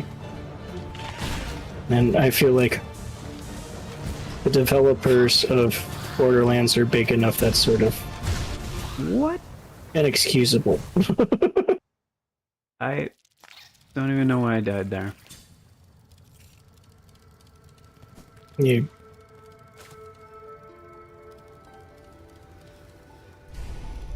But mechanically speaking, the new Borderlands is very sound and has a lot of really fun stuff in it.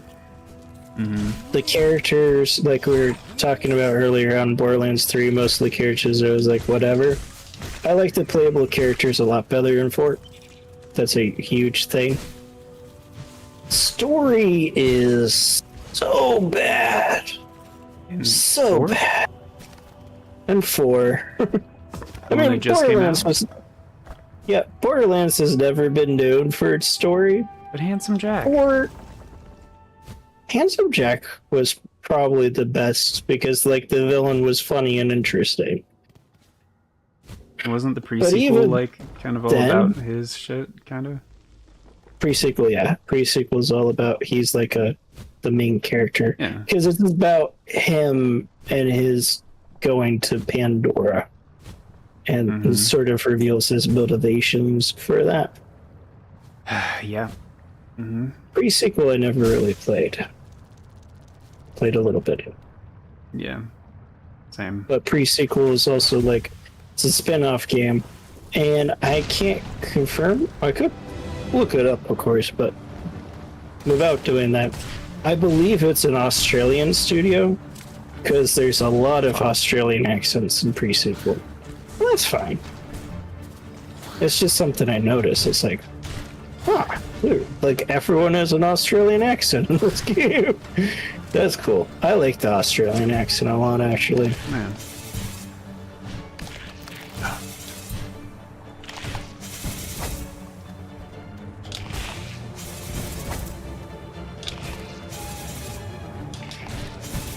Son of a bitch.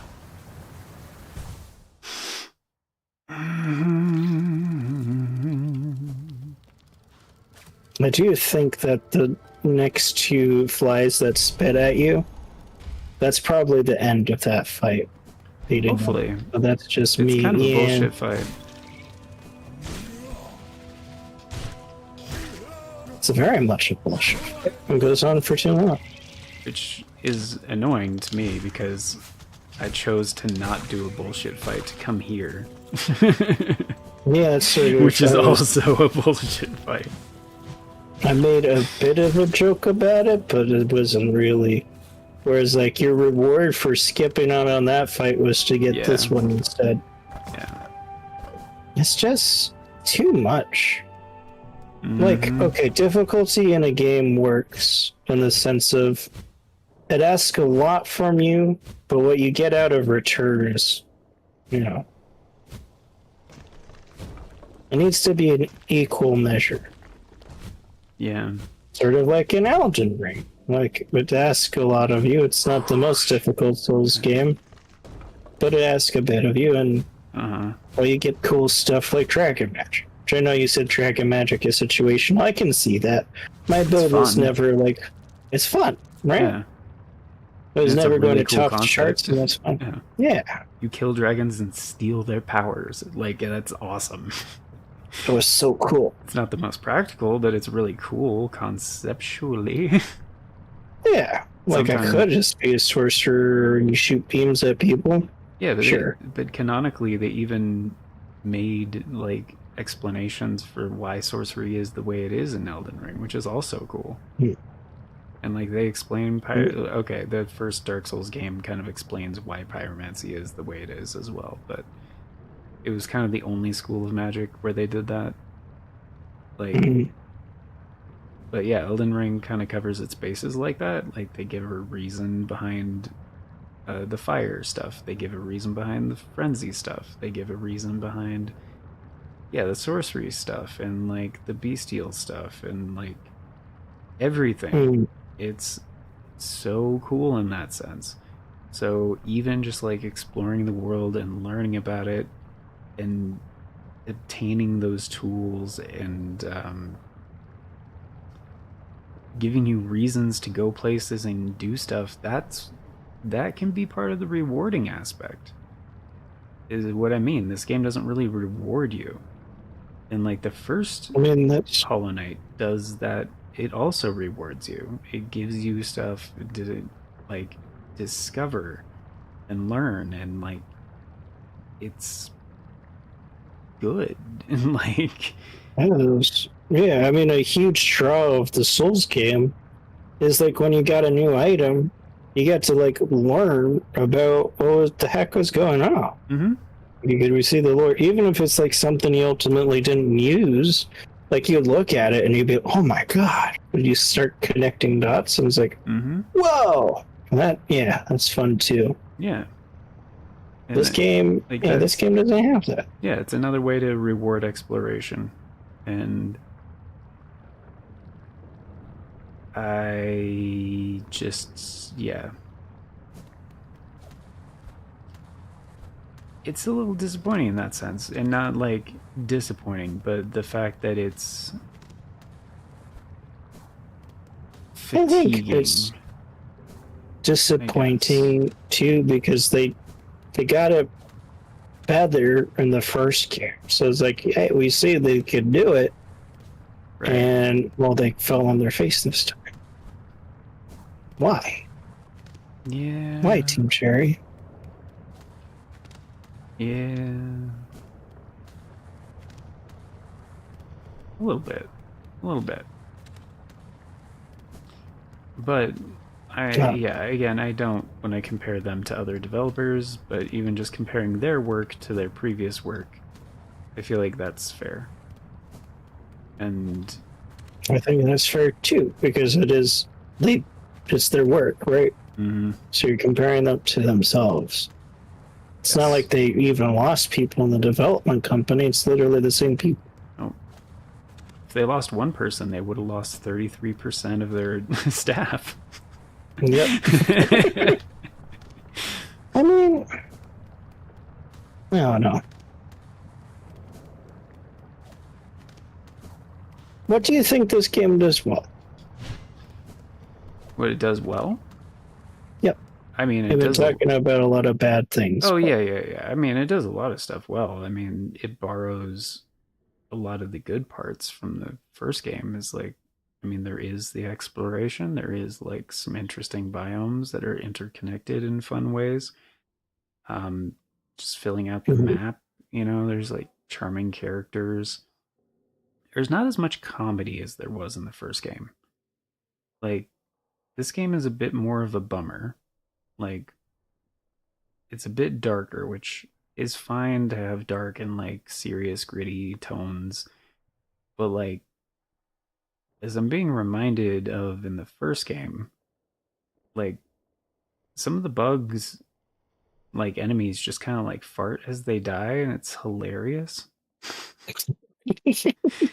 Or like, there's this like weird bug lady that is in one of the fast travel stations, and she's kind of just licking the ceiling. There's like a big weird charm lady that like has a crush on you. There are some things that are like genuinely funny in the first game, and I feel like that sense of comedy is just like kind of lost in this game. This one's more serious. Yeah, which it adds to the whole like fatiguing nature of things. And like, I get it having more serious tones and like playing to your audience is definitely an important thing to do when you're creating anything. But I feel like the first one mimics life and a lot better, because you can have a dark, serious story and like, you know, moody stuff and all that, blah blah blah. But you need variety, you know. It's like there are going to be those silly characters, there are going to be those like serious characters, there are going to be the I guess the only silly thing I found are the fleas. That are kind of like little puppies. And you find them Yes. and they go there, oh, and then they run off. But that's just kind of like, I don't know. Oh, okay. And the one other thing actually was also the fleas, the guy that literally tries to peek on you in the bath. That's weird. But but the fact that it's silly because it's creepy is not actually creepy, but he's like creeping on you creepy.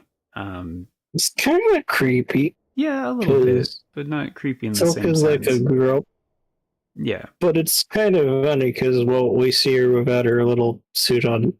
right. There's not a lot underneath that. Nah, she's a stickman character basically. Yeah, they're bucks. Yeah.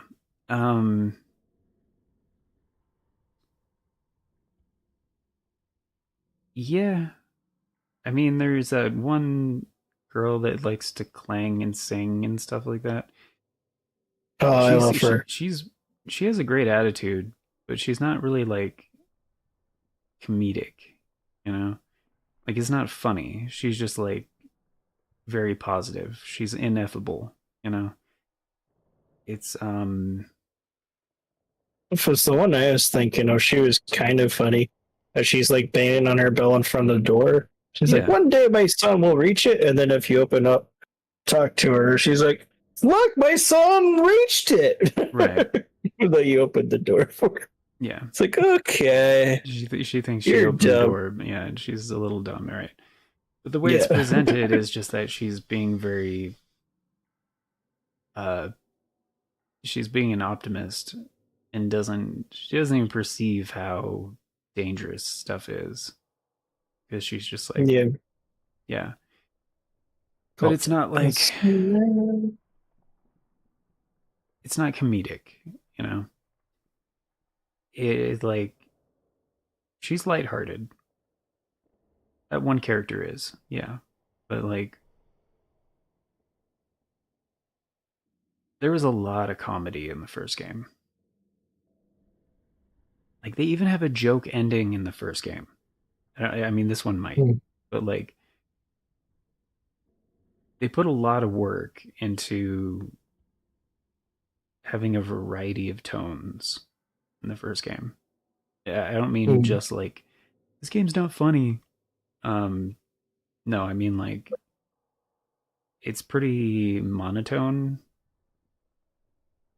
in the sense that most places are just like dark and broody, you know? Yeah.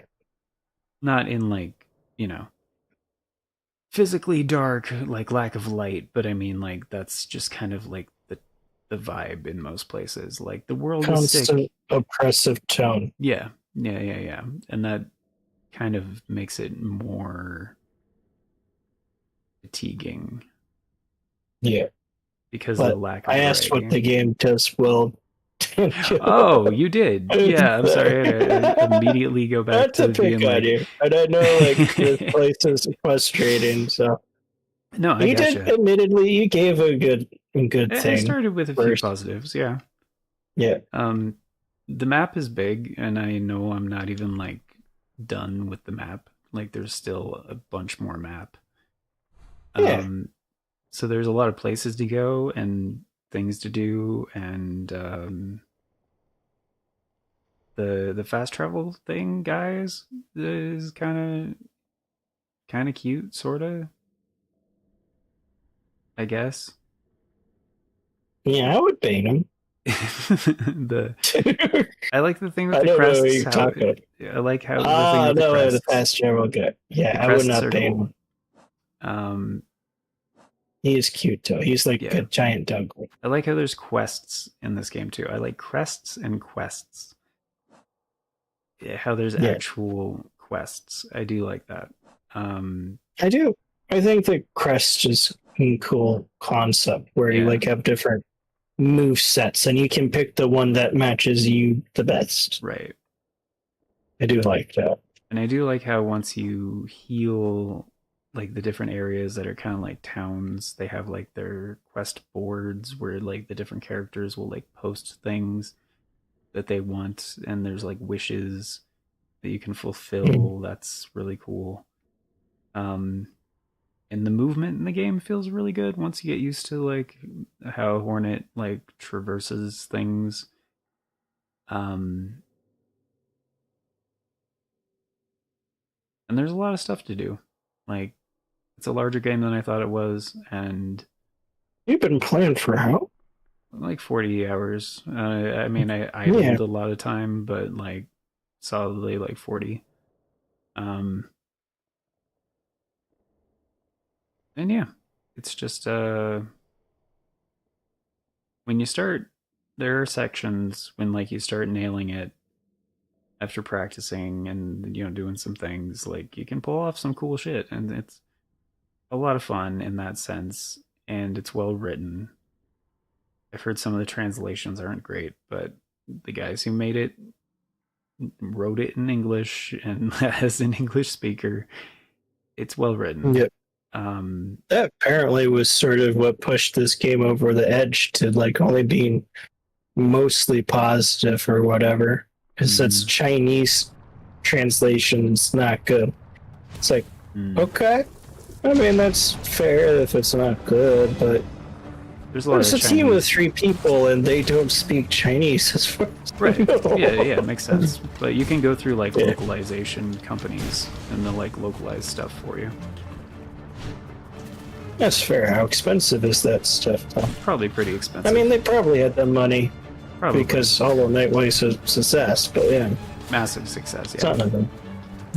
and they had a Kickstarter that made a lot of money. So like, Yeah. they had to go through a localization service anyway. They just have,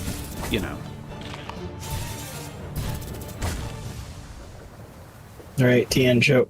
Yeah. After this fight, I want to go because I promised my friend I was going to try to play Borderlands with him. Oh, you should do that. Yeah, you should have died, my dude.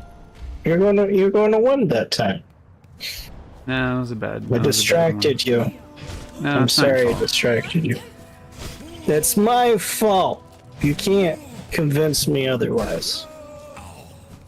I suppose for the simple payment of $9.99 for 3 months. I might believe. Okay. But I want to head out for now, but Cool, thanks man. for chatting. It was Yeah, no fun. worries, man. I'll catch you around and let me know when. For next time, you choose whether you want to do Code Vein or Tactics. I'm down for either one. Gauntlets Legends. Yeah, I mean we could maybe do that. I don't know. I still need to figure out some of the technology stuff for that. That's what we're going to do because I've decided. I'm kidding. To be honest with you, I said that one because he didn't mention it as an option, and I'm being a butthead. It requires more work. That's why I didn't mention it as an option. That's fair, my dude. But I mean, we could. Right, I just I'll catch you. need to. But yeah, you need to get going. So, catch you around. Guys, that's Toasty, aka Tao's Dragon. He's got a great channel. I linked it before. It should also be in the title of the stream, so be sure to check that out. He's trying to get to 1,000 subs. Please help make that happen. That'd be cool.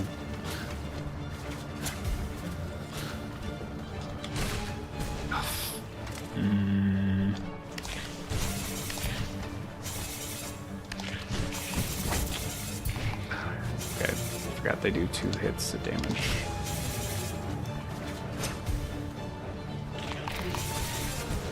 Okay. Thought there'd be enough time to jump again. Why did that hurt me? I need you to come down here. Thank you.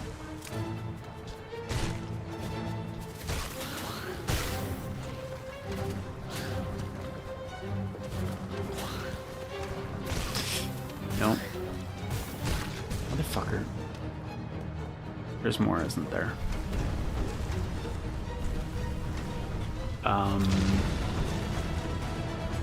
Oh, really? Now I have to escape? Metroid style? Oh. You've got to be fucking kidding me.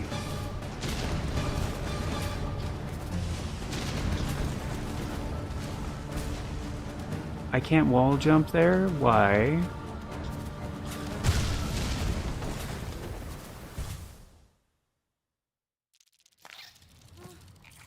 What?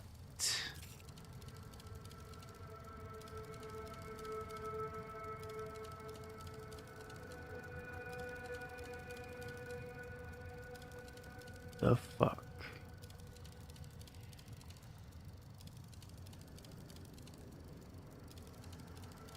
Oh.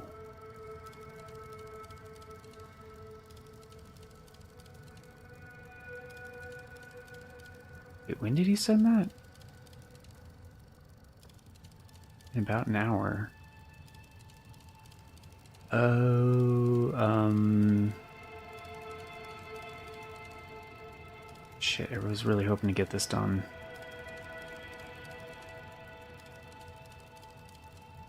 I was kind of also just trying to be nice to Tosi and give him my full attention, which is why I wasn't running back into there every time. Might be switching to Monster Hunter Wilds in about half an hour.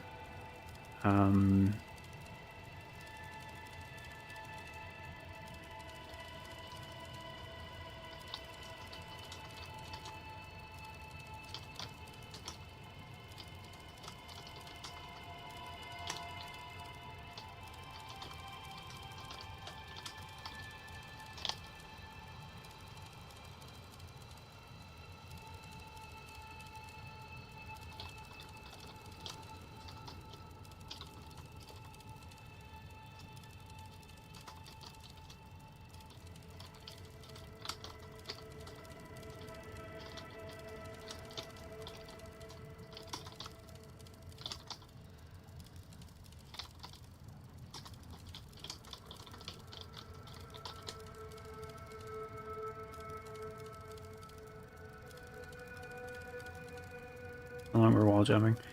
No, now I have to do apparently a lot more wall jumping once I actually beat that group of enemies, and it's kind of bullshit. And I might be switching to Monster Hunter Wilds here in a little bit, because I guess, Hey, Outler, what's up, dude? I guess 97 Johnny Boy and Sly are gonna be on that, so...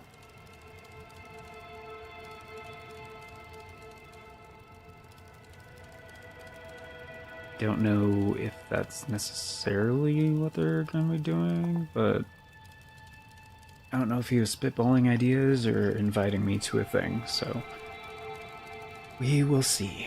And it's too warm in here yet again, which really pissing me off. Can't wait for the colder months, but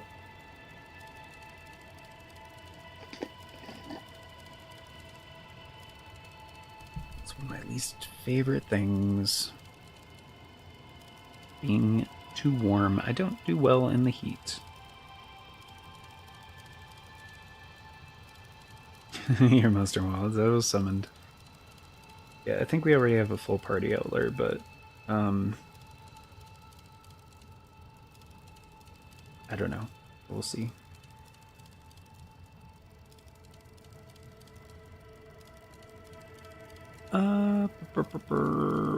Do we know when the Final Fantasy collab stuff is coming yet, or no?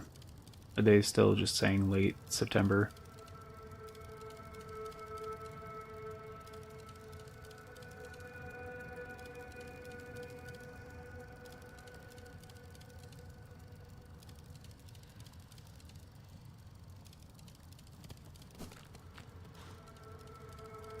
I think the 24th.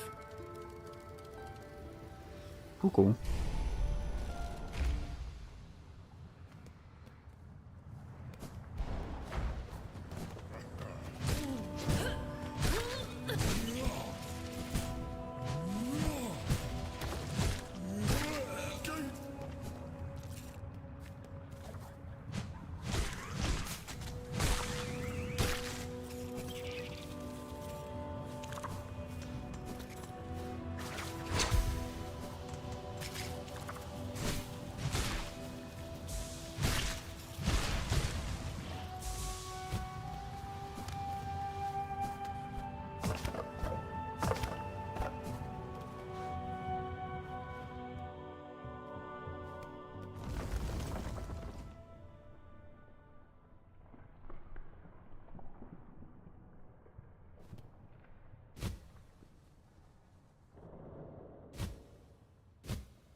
Yeah, because then you have to escape, and I'm not really sure which walls you can wall jump on.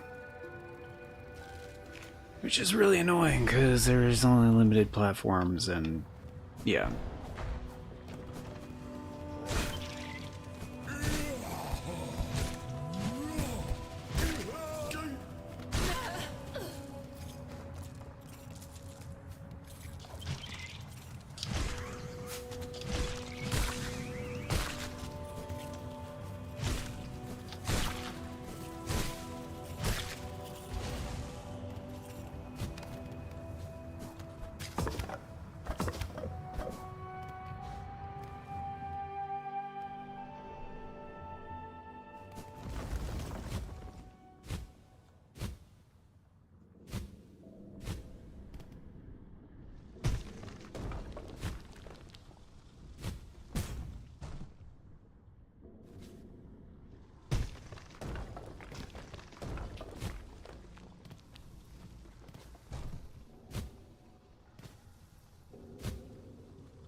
Son of a bitch.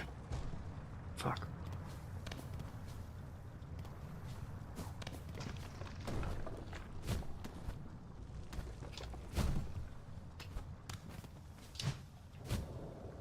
Wait. Thank you.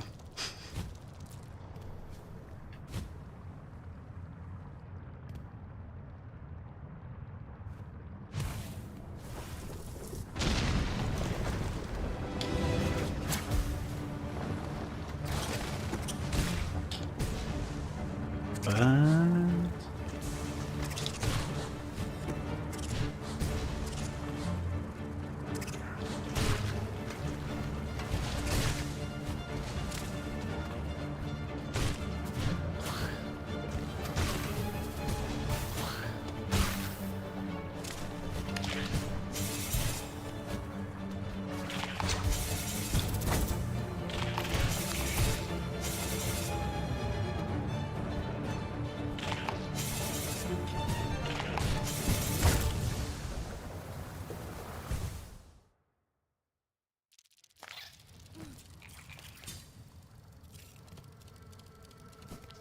Okay.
Holy shit, I'm alive.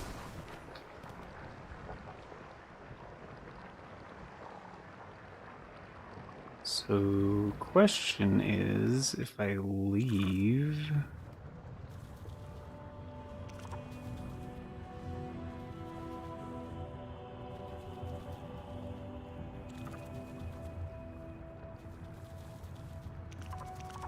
I mean, does it save that happened, or...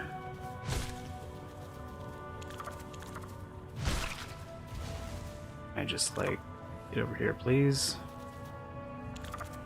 Pretty please? Come on, one more. Thank you! Okay. Alright, we're just gonna heal.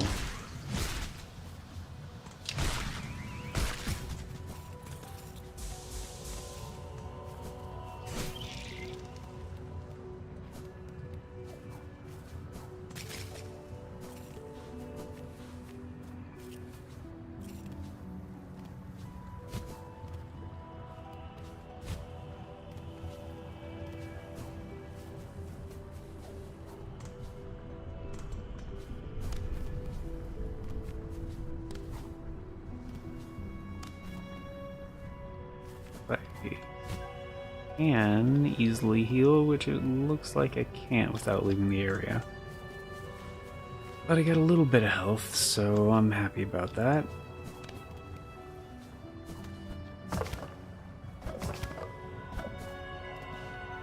And I'm assuming whatever this is just gonna be like reward time. Is fuck yeah, dude. Fuck yeah. Why would you even put spikes at the top of that like that? Come on. You serious?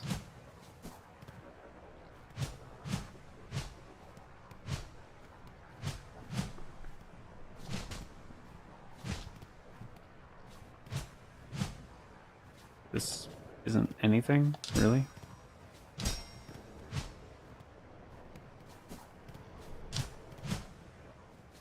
That's it. Just, I mean, I'm happy. Like, mask shard and that's done, but like... Just go back the way I came?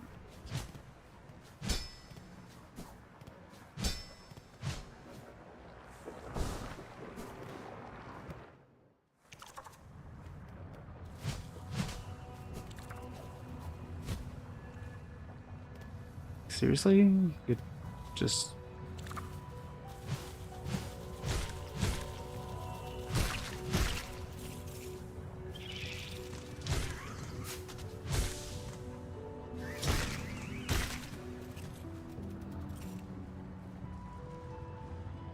So where was that motherfucker? He was left... Yeah, he was closer to the other bench. Okay.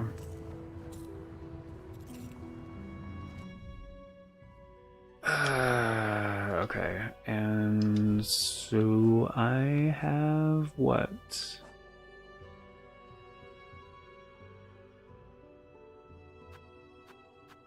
Yellows.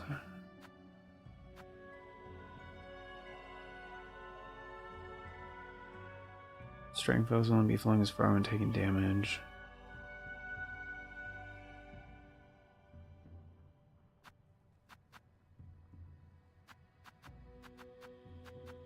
Yeah, there's really nothing else.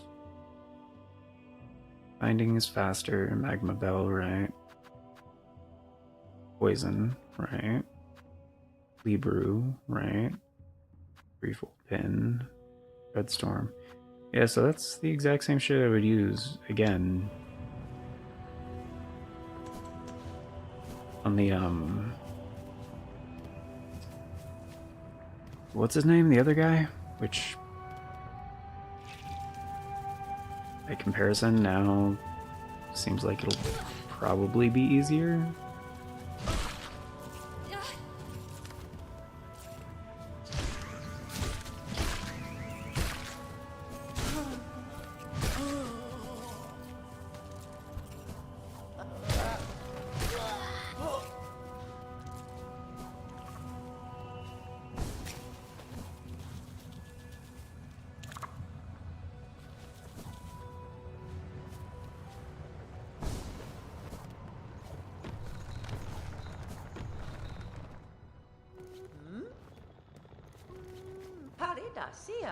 Da, Fenestra. Richard High, seen the Citadel and places long lost generation guide to Drown Silk Dregs. There's a clear source of unity, strange strength, housebound type element, sense, crass, look at you, through the way to dare dig, kind of stuff. That's all you have to. Okay, so new dialogue and that's it. Okay. It's fine. Okay, so the other guy was just left of here. Also, I have no idea why they even have these rings here. They seem to be entirely pointless.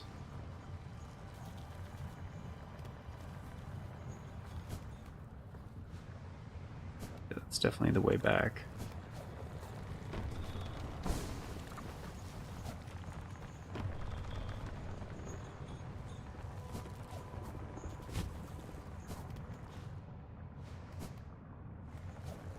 Okay. That's not bad. Huh? Not bad. Well, I mean, I'm glad I got that done, but it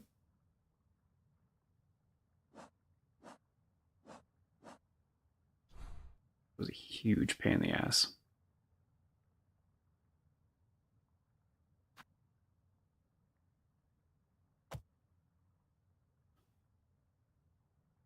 And like this one is also gonna be a pain in the ass, but like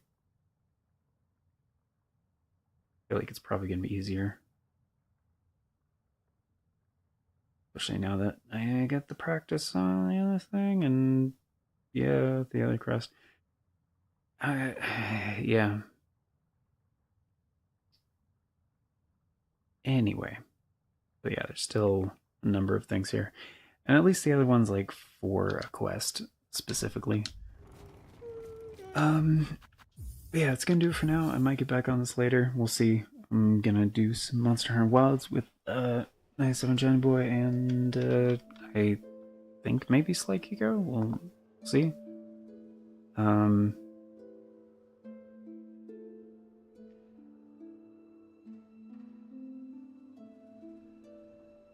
Yeah, I think so. Because yeah, we were gonna do a stream together a while ago, and I was on a day where I was not feeling okay, so that did not happen. So I feel kind of bad because I was like on me for canceling, but yeah, I mean it wasn't like canceling plans; it was more like an impromptu thing. Like if you can, you know, that'd be cool. Like you're welcome to join, but yeah, not something we had planned ahead of time, kind of a thing. Anyway, regardless, it'll be nice to take a little bit of a break on this because that was infuriating. So, yeah, be back in a little bit, and again, Aaron Outler, thanks for dropping in. And I think we'll be back on in like just a few minutes. It depends though. So we'll see. We'll see. But yeah, probably be back in a few with Monster Hunter Wilds. So thanks for being here. If you guys are watching this in the future, hope you enjoyed. And yeah, till next time, take care and have a good one.